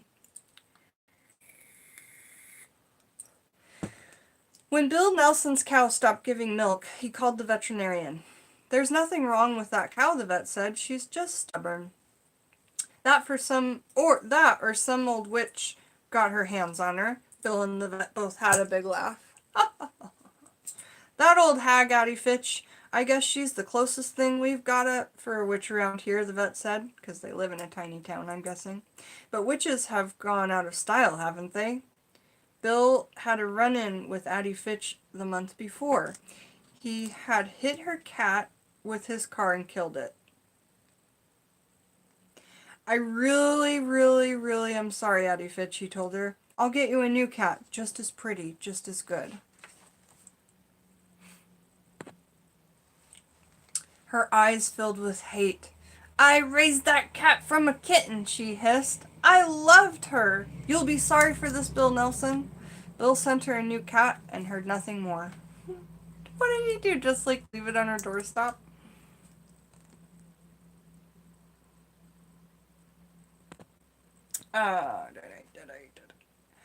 Then his cow stopped giving milk. Next, his old truck broke down. It sounds like a country song. After that, his wife fell and broke her arm. We're having a lot of bad luck, he thought. And then he thought, maybe it is Addie Fitch getting even. And then, hey, you don't believe in witches. You're just upset. But Bill's grandpa believed in witches. He had once told Bill that there was only one sure way to stop a witch from causing trouble. You find a black walnut tree, he said, and then you draw her picture on it, and then you mark an X where her heart is, and then you drive a nail into the X. Every day, you drive it a little deeper. If she's causing the trouble, he said, she'll feel pain. When she can't stand anymore, she'll come to you, or she'll send somebody and try and borrow something. If you give her what she wants, that breaks the power of the nail, and she'll go on tormenting you. But if you don't, she'll have to stop, or the pain will kill her. That's what his niece, that's what his nice, gentle old grandpa believed. It's pure craziness, Bill thought. Of course, his grandpa didn't have much schooling, but Bill had been to college. He knew better. This is what I'm talking about. Intuition is first, and then logic kicks in, right? He started to think, maybe all this is adding up to why all this stuff is happening. Then, here comes logic. That can't happen. You've had college. You're so educated. You know better than this. This isn't the way that the world works. Otherwise, we know about it. Logic can just frick off. Did my chat stop working? Thomas, am I here? Are we good? Addie Fitch, a friend made me a ragdoll of her. That's so cool, Lady Witch. That's really, really, really awesome. We do what we need to do as witches. Yeah, absolutely. We do what we gotta do. We're not touching anybody. However, lately, though, one person was sent to prison for using witchcraft to kill somebody, and it worked. So I'm telling you guys, not that that's something I'd ever do, but if it's something that you would do, there are people that are going to prison for it, which is kind of wild to me, because I didn't know that they would do that. It's gonna be a movie. They've made it into a movie. Yeah, I think it's called Scary Stories to Tell in the Dark. But it's kind of got this, like, Jumanji theme, where they found this old book in the attic, and they started reading it. And then and it was Scary Stories to Tell in the Dark. And when they started reading it, the story started coming true in their own hometown. And Harold's a big story, and The Dream is a big story. I was so impressed with the likeness they made of this, because this picture terrified me beyond words in my childhood. And I'm sure it did you guys too. They did so well at making this computer graphic in the movie. It's coming out this August, you guys. My whole life. I'm 37, and since I was 7 years old, I've been waiting for this. Okay. So let's continue on with the story, because it's really sounding like what we're reading here in the pegging, plugging, and nailing rights. Okay. So, what I was saying about logic, that's what his nice, gentle old grandpa believed. It's pure craziness, Bill thought. Of course, his grandpa didn't have much schooling, and Bill had been to college. He knew better. Then, Bill's dog Joe, a perfectly healthy dog, dropped dead just like that. It made Bill angry. Despite all his schooling, he thought, maybe it is Addie Fitch after all. He got a red crayon from his son's room, and a hammer, and a nail, and he went into the woods. He found a black walnut tree. Now, in this book, it was supposed to be a pawpaw tree, right? So, It's eyes wide shut type of shit, right? The sharsh right here, you guys. It's in this book that they're giving to children, adults, everyone to read. They're telling you the working, but they're not telling you the full way how to do it. And it's just like so many things that the Illuminati and the 1% put in movies that you can decode if you know enough about them. But they're putting their truths right out there in movies, adjusting the ingredients a little so you don't exactly know how to do it at home, but you definitely don't believe it can work. And like they changed a pawpaw to a walnut.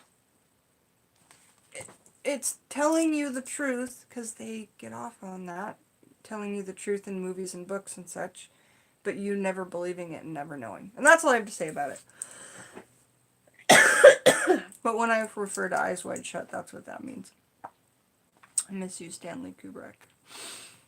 Alright, so he got a crayon, a red crayon, and a hammer, and a nail, and he went out to go seek a black walnut tree. And he drew a picture of Addie Fitch on it, and he made an X where her heart was, like his grandpa said to do. With the hammer, he drove a nail a little way into the X, and then he went home. I feel like a fool, he told his wife. You should, she said. What a sweet woman. The next day, a boy named Tommy Logan came by. Addie Fitch isn't feeling well, he said. She wonders if she can borrow some sugar from you. Salt or sugar? Let's refer back to the book. You can also plug up your enemy's life, or someone who has cursed you.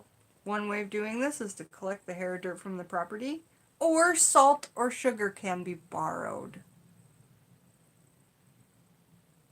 Take a pawpaw tree and bore a hole into the wood. I'm just saying, you guys, it sounds quite similar. Okay.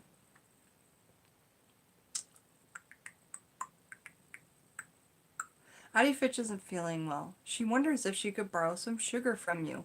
Bill Nelson stared at Timmy in amazement. He took a deep breath. Tell her I'm sorry, but I don't have any sugar right now, he said. When Tommy Logan left, Bill went back to the walnut tree and drove the nail in another inch. The next day, the boy came back.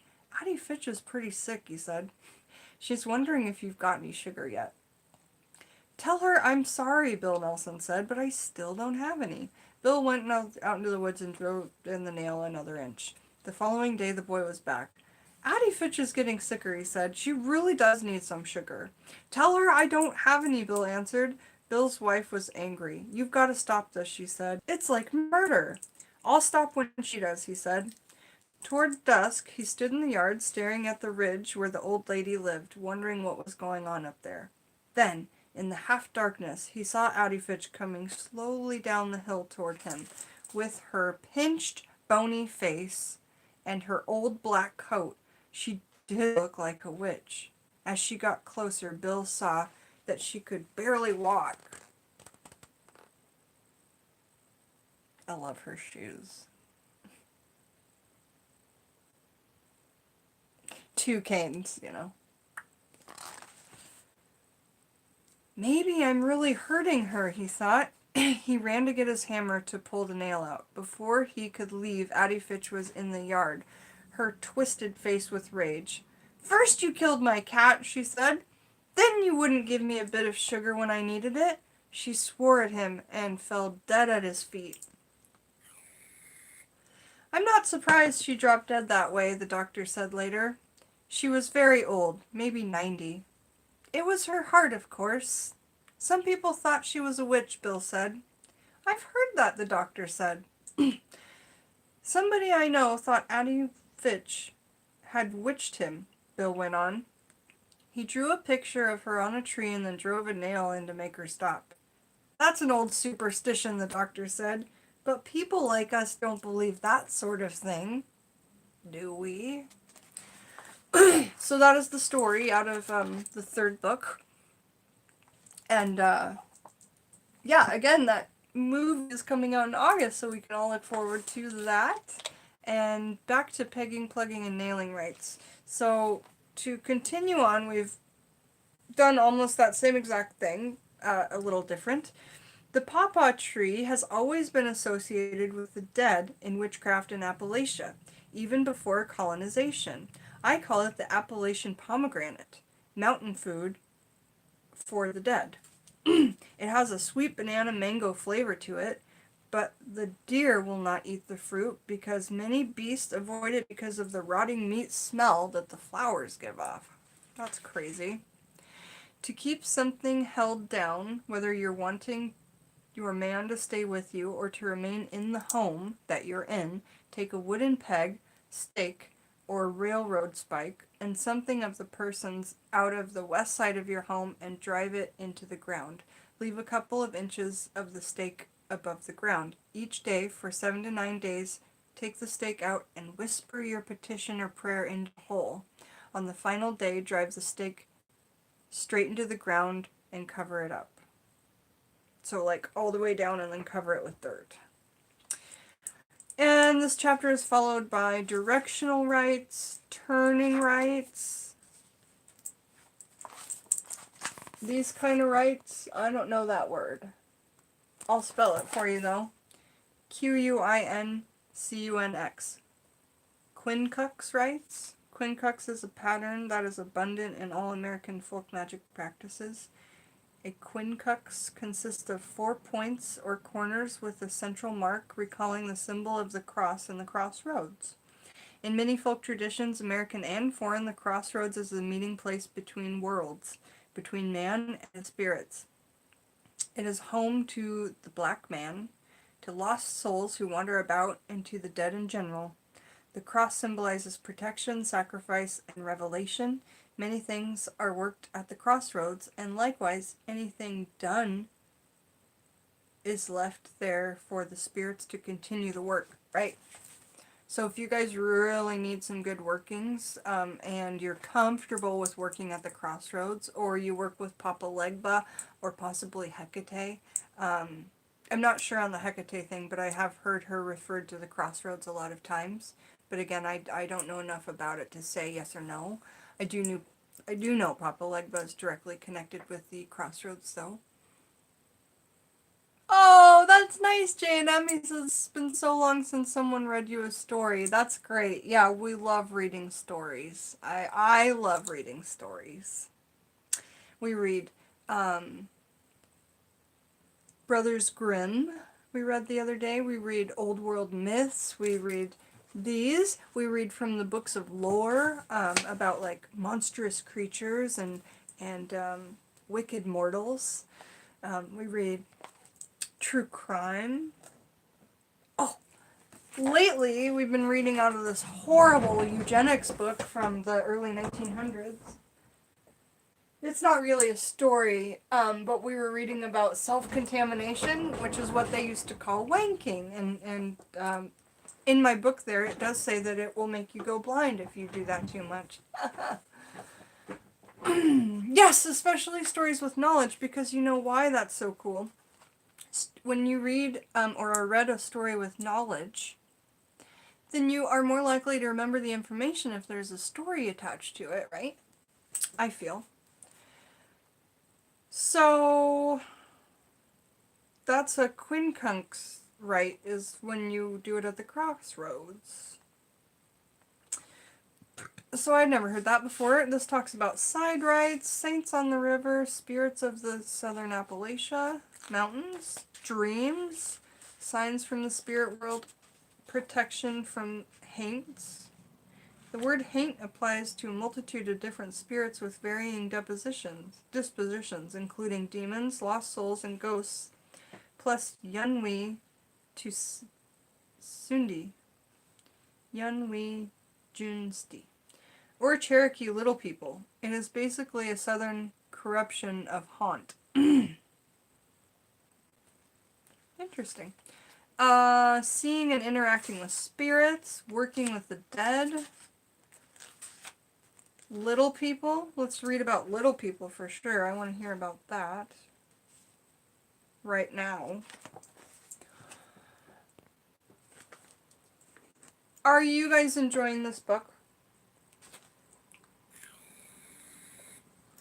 I know that I'm just reading bits and pieces out of it, but I'm really enjoying it.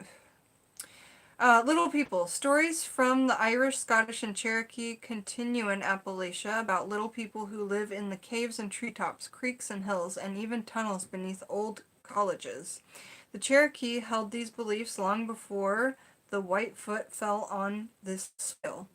The little people from Cherokee stories are called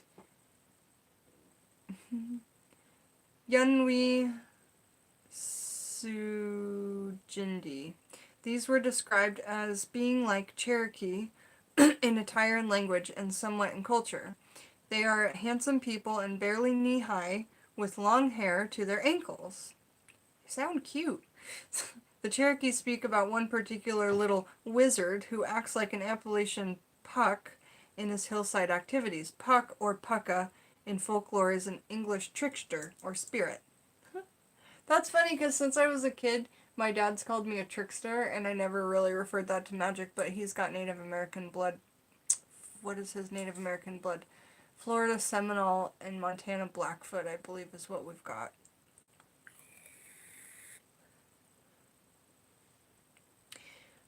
So his story goes like this. This malicious trickster dwarf is Dejata. His story goes like this. A young Cherokee boy ran off into the forest to avoid getting a whooping from his mother. Ever since, he has remained invisible to avoid the spanking from his mother. Oh my god, so many times did I run off in the woods not to get a whooping from my brothers, because my mom was at work, so they had to take care of me. Hey, Mama Hennessy, so nice to see you. Whether he became invisible on his own or he ate the food of the Wendy Susanini, it is up for debate amongst storytellers. Eating the food of the people is a universal phenomena and usually traps the person in their realm. In a similar Cherokee story, a young boy goes to live in the woods and can't return because he has eaten the animal's food and became the first black bear himself. They say the invisible boy loves to hunt birds and make a ruckus in the forest. Anytime deer are spooked by something or birds flutter in great numbers from their resting places for no apparent reason, they say it is him chasing them for fun. That's interesting. So there's way more legends on that. We're going to talk about some animal spirits. Talks about coyote and wolf, deer, raccoon, turkey, vulture, rabbit, snake, cardinal, woodpecker, chicken, bat. Oh, shush your mouth, you guys. This is fantastic information. Oh, we'll like this on the Taxidermy Witches channel. You guys are in for some fun.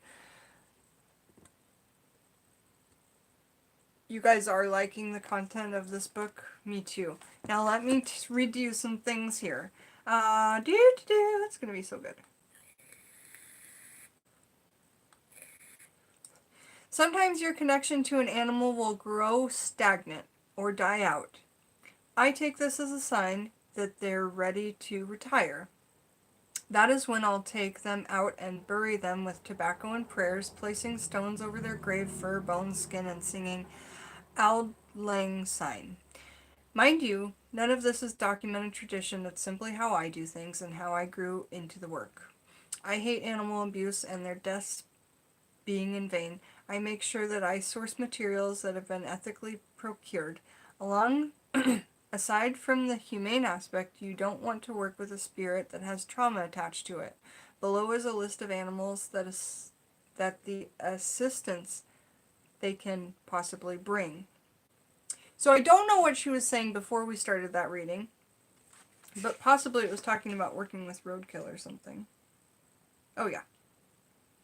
She was talking about working with roadkill. Awesome.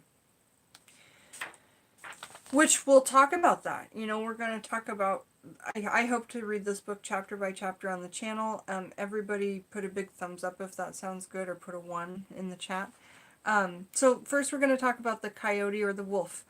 Over here, you can see I have a wolf. It has a beret on right now, but that's Boof. And coyote, all I have is bones. And I have a coyote rib necklace that I wore yesterday.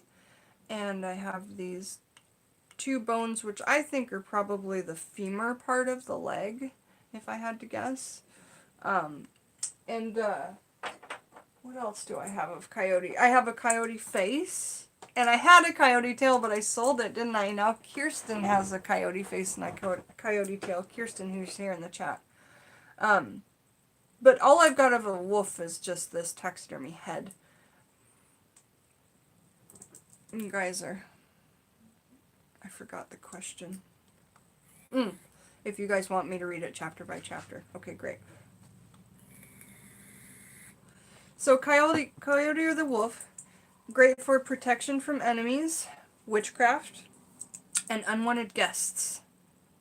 A spiritual dog, if you will. The teeth and claws can be carried for protection. I do have wolf teeth. I've got quite a few. I don't know how to get them out of the taxidermy, but you know, if you were ever going to take some apart, if you didn't care for taxidermy, you could buy some taxidermy and then take the whiskers, take the hair, take, you know, I don't know. I don't know what you do. You do what you need to do. It is called for in frostbite, the teeth or the claws, because it is among a number who stay out in the snow with no consequences. So maybe any part of the animal would be fine for that. So, it is called for frostbite. Yeah, that makes a lot of sense. So you could take some coyote fur, like Kirsten, you could take a little bit off the tail, you know, the end of the tail where the skin is still there. You could take some, not the point of the tail, but the back end where it was cut off from the animal. You could take a little couple snips of fluff and use it in some workings. That would be really cool. So the deer, the buck and the doe alike, the parts can be used in workings for fertility, love, lust, and spiritual communication. Okay, so we said we were going to do a fertility working, right? I have a baby fawn. I have a fawn in my garage. And I think I've only talked about it twice on the channel. But basically, about 2 years ago, Alex came home and he rushed in the door and he was like, "Oh my God, Jennifer, we have to go. We have to go right now. Get your coat on. Let's go. Grab as much ice as you can." So we collected this tiny fawn, and it, you know it's a fawn because it has spots on the hind end. I don't know if that's how you know, but that's how I could tell it was a fawn. And I mean, I was immediately crying on the way there when he told me what was going on. I was just like, oh my God, okay. Trying to get my guts and my courage together to... I don't even care about getting my hands dirty, if that's what everybody's thinking. Oh no, you had to take it and gut it and all that. Like, that stuff doesn't bother me at all. The fact that bothers me is that just a minute ago, this was a living spirit. So here's the thing, because he drove to the store, which is 2 minutes away, and then on the way, and he didn't see it there on the way there. He was there for 3-4 minutes total. Came back, and within 5 minutes of passing it and coming back, it was then hit on the road. And it was in the middle of winter, and it was very cold. So this spirit had just left this animal within less than an hour by the time that I got there. So he comes, picks me up, we get the fawn, we put it in the truck, and we go to my mom's and we take care of it. So, oh yes, Shadow Witch! I painted a deer hoof for her as well, and that was with the orders that we did on the full strawberry moon, and they also got blessed on Midsummer's Eve and Midsummer Morning. All those 3 Etsy orders. And you guys, I need some more Etsy orders, so please, let me know what you need. So, for the fertility working for Shana, I'm going to take some of that fawn, the deer, because right here it says deer. Buck and doe parts can be used in workings of fertility, love, lust, and spiritual communication. Shana wants a baby. Shana and Pat. And so what better than to take a baby deer for this fertility working, right? Now, in this book it said you don't want to use animals that have been in trauma. Well, I don't know what to say about that, but I have this fur that I've already taken, and I don't feel any bad vibes from it at all. I feel really great vibes. I mean, I was with it.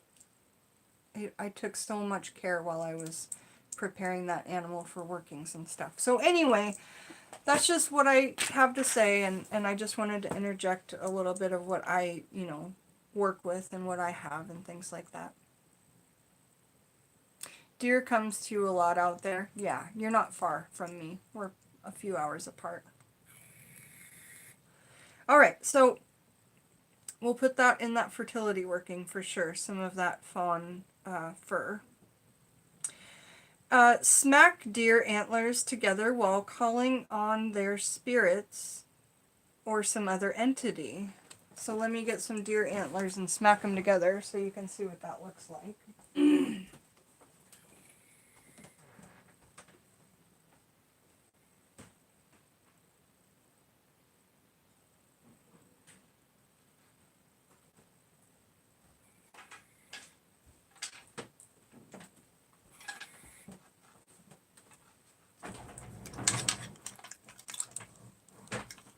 If it was me, I would smack them together like this rather than like this. But you could do it however you want. This way you're just going to get a ticking. But this way you're going to get like a clacking. So however you feel is the best way to.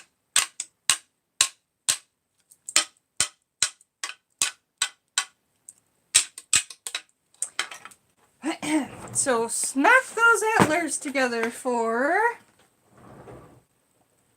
while calling on the spirit, their spirit or some other entity. Buck's blood, so that is a buck is a male deer, I do believe. That there's nothing more to it than that. Buck's blood was used in works of love, lust, and libido. Buck's blood refers to the popular alcoholic drink Jägermeister. Oh. Hey, and on the Jägermeister, isn't there a buck on there? Hey, I have a little thing of it. Let me show you.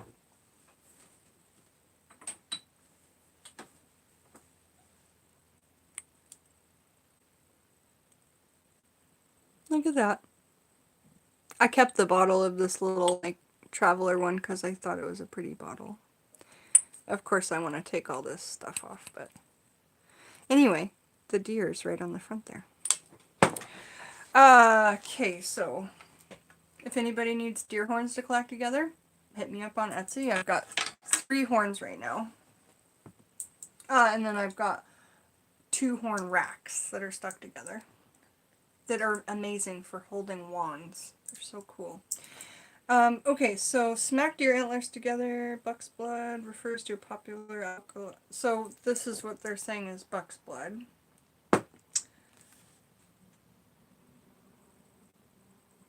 And what are they saying about it? Which is still believed to contain male deer blood on its recipe of roots.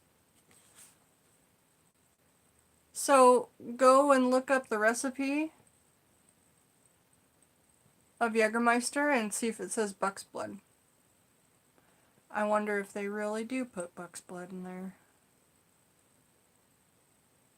Interesting. Well, it's from Germany, so I mean, come on. There could be anything going on. I'm German, so I can say that, I guess. Germans have a long history of, like, cannibalism. Since there was this really great depression there and there was nothing to eat. From what I read, you know, I read a lot of true crime.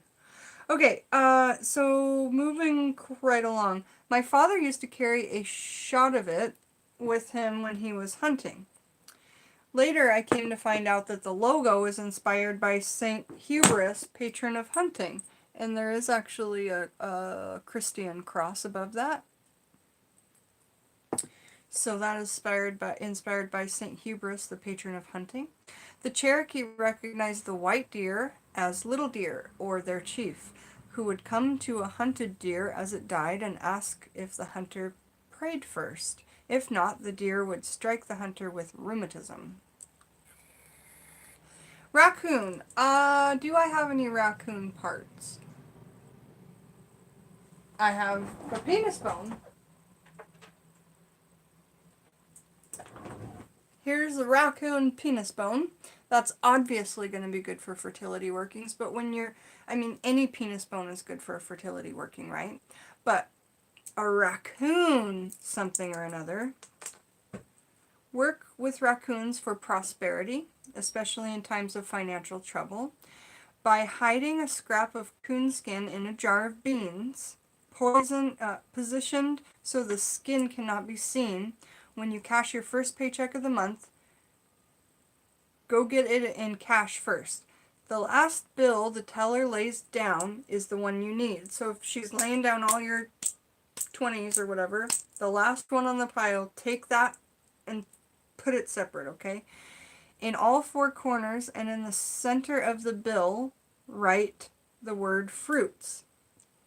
Add to the jar a pinch of salt and a piece of cornbread and that money.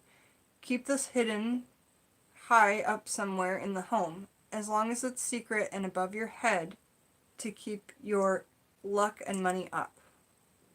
Okay, I know that was a lot of steps. If it was me, I would get your money in fives that day, all in $5 bills. You know, because if you get it in 20s or hundreds, you're going to have to put too much money in there. So now we're going to talk about the turkey. All I have to share with you of the turkey is a feather, I think.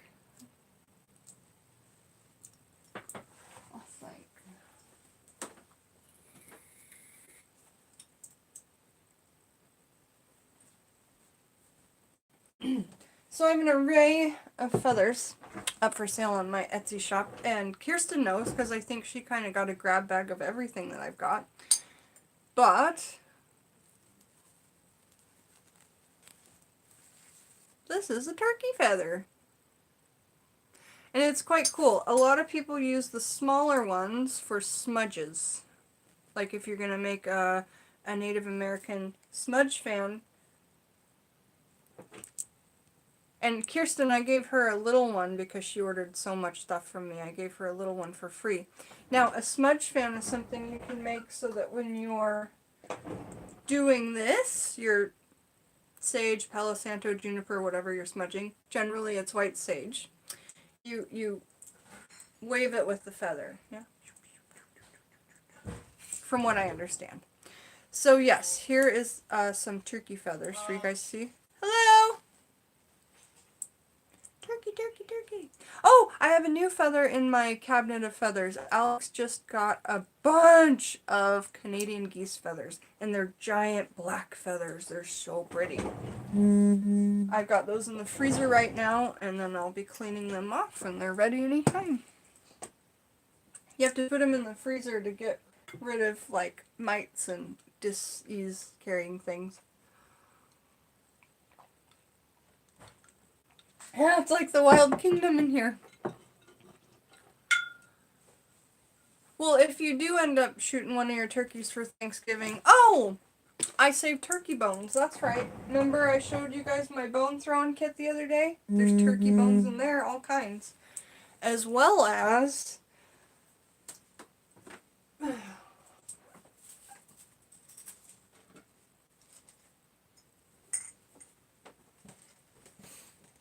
all the other turkey bones I kept. Now, let's talk about Thanksgiving turkey bones really quick. Just really quick. Okay. Can we use bones in our craft that have been cooked? That have actually been cooked, boiled, baked for hours like a Thanksgiving turkey has? Sure, you can use absolutely anything you want. However, it is said that the spirit of the animal is much, much harder to call back and use or communicate with, and that makes loads of sense because it's not just something nature came in and did its stuff, animals ate it away over time, etc. There's this whole other process, you know, and that makes sense to me. Also, it makes the bones very brittle and porous and easy to fall apart. Like, they just kind of could shatter quite easily. There might be some other reasons why you wouldn't want to use cooked bones, but the Thanksgiving turkey, and I did a video where I called it something like dismembering my Thanksgiving turkey for witchcraft. Because I wanted to use as many bones as possible from that turkey. My family only gathers together and is together one day out of the entire year, and the one day that it is Thanksgiving. So on this day where my whole entire family was together, and it was such a lovely day with lovely energies, and my families ate off these bones, and then I collected them. Like when I collect the dishes, I just kept all the little bones. And then the mass part of the turkey, I broke that down too. Now, what I want to say about my family eating off the bones, putting on their plate, and then me using them, is that they were eating off of that bird in a loving group together. Everyone was happy, everyone was in good spirits, and everyone was just together. And I wanted to harness that togetherness, as well as the fact that their DNA is on it because they've been eating off of it, etc.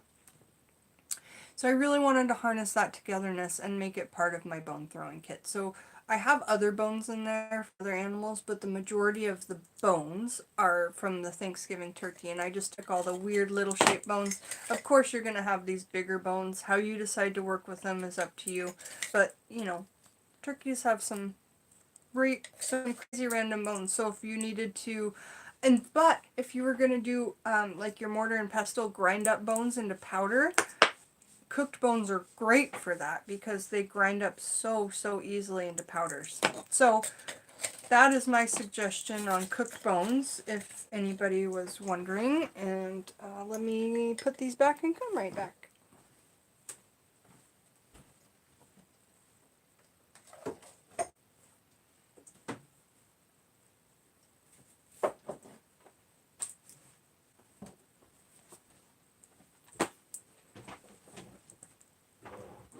Okay, so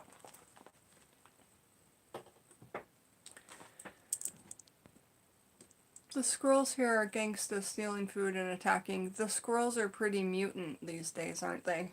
They are pretty big.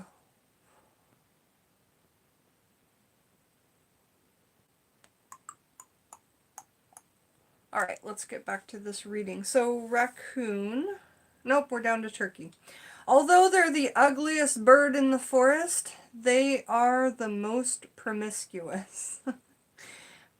Turkey bones and beards in Appalachia and the Ozarks, is Ozark Oracle here, were hidden under truck seats and beds to gain the sexual affection of a person. So you hear that? Turkey bones and beards in Appalachia and the Ozarks were hidden under truck seats and beds to gain the affection of a person. It's hilarious that they're put under truck seats because it sounds to me that they're putting them in places that people might make love. Funny stuff. Yay, you're back! Hi, Michelle. Nice to see you. Gobble gobble. Bow chicka bow bow. Okay, we're on to vulture. I definitely don't have any vulture parts, but I definitely want a taxidermy vulture in my lifetime. It's funny. Oh, really? The turkeys, your turkeys, you're saying they just go everywhere, even in the backyard? Because I really thought that rabbits were the one that were known for their promiscuity. Okay, vulture. As the scavenger who can consume anything, it was seen as the chief animal in guarding against dis-ease and witchcraft. Hang the feathers above the door for protection. Okay, rabbit. I do have rabbit stuff. Let me get it.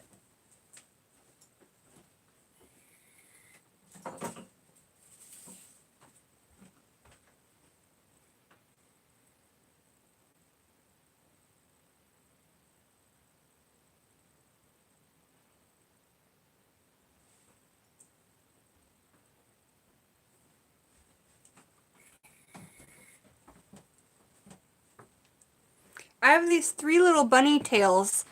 When I went to buy them from the Peruvian witch at the Houston Farmers Market, I thought they were like rabbit's feet, but they're not. They're rabbit's tails.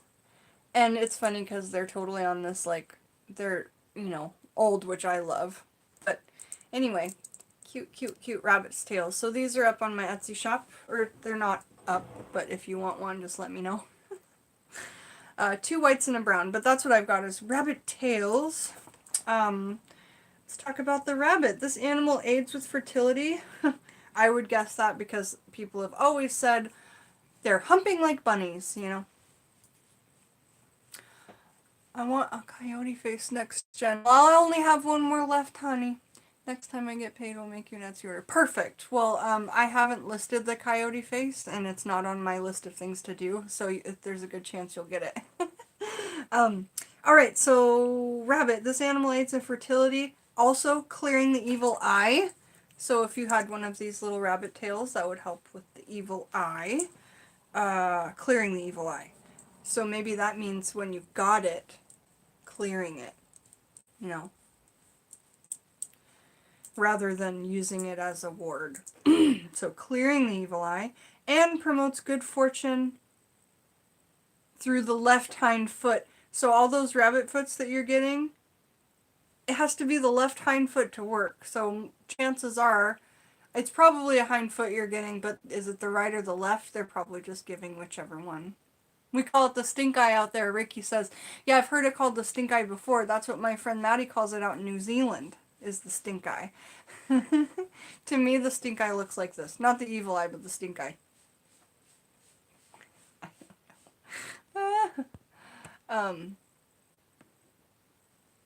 Rabbit's feet under the pillow. You sleep like the dead. Snakes. Snake oil helps with arthritis, pain, and other general issues. And the bones or skin powdered are used to cross people up or bind them to something or someplace. Let me go get my snake sheds. Now this isn't snake skin, it's snake sheds.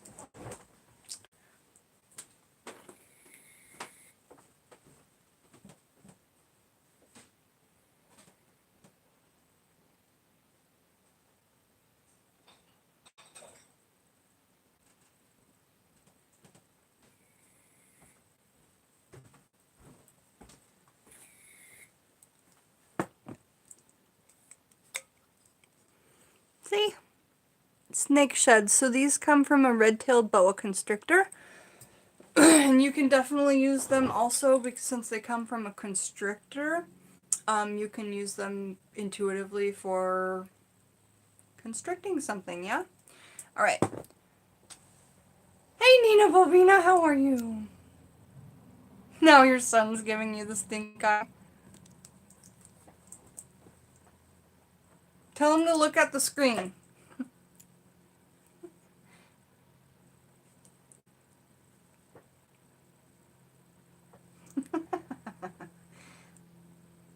This would be a good hairpin. I should try and make it into some kind of hairpin. But it's a bead I got from that Peruvian witch. Okay, next. So snake oil. I don't even know how to make that. I've never really worked with snake oil, but would you just put this into oil? I mean, I'm not sure. Cardinal.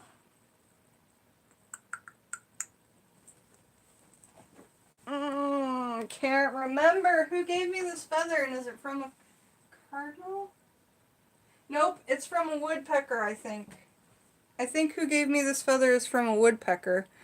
But it's beautiful, and it's red, and I believe cardinals are red. But this is from a woodpecker. I don't have any cardinal bits. But let's talk about the cardinal. Again, if you guys are just joining us, we're reading out of Backwoods Witchcraft, which is quickly becoming one of my favorite books in my collection. Cardinal, this bird's feather are used for love, marriage, and ancestor work, and to protect children. Woodpecker! That's fantastic! Woodpecker feather, that's so fantastic! This bird feathers are carried for luck and to attain your wishes. Okay, well, I'm making a charm out of this because I have so many wishes on getting this family together and making us into a community that actually live together. So I'm going to be making a charm out of this woodpecker feather because in Backwoods Witchcraft I figured out how to use it. I mean, how often are you going to find a working for woodpecker feather? And how random it is that somebody thought of me enough to send one to me on my birthday. Alright, next is the chicken. We work with the chicken quite a bit on this channel, and I'll just show some chicken's feet. They're always everywhere all around me. Here's a black one I've done up with some red nails. I have so many of these for sale on my Etsy shop. Chicken's feet of any color. This one reminds me of in Beetlejuice. I call it my stepmom's art. The ones that I shape like this because it looked like the stepmom's art in Beetlejuice. Every color, shape, size, even ones that ward off the evil, I like that. Chicken. Black feathers from this bird are used in removing and placing tricks. Now, if you are ever able to have a black chicken, that's something that is one of my wishes, is to have a black chicken at some point, or black chickens. But black feathers from this bird are used for removing and placing tricks. Tricks is another word for, you know, working, or a lot of times we call mojo bags tricks.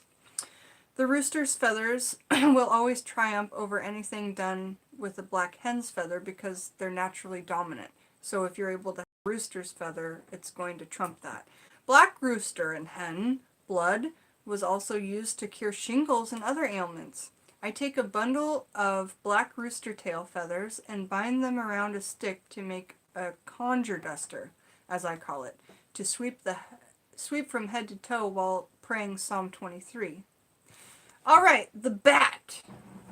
I've got a few bats, but my favorite one lives in my closet.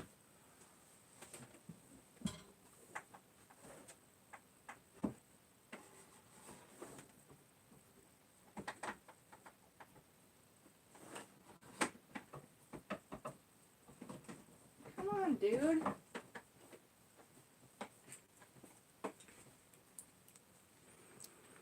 This is a vampire bat. It's awesome. And then I have little teeny ones.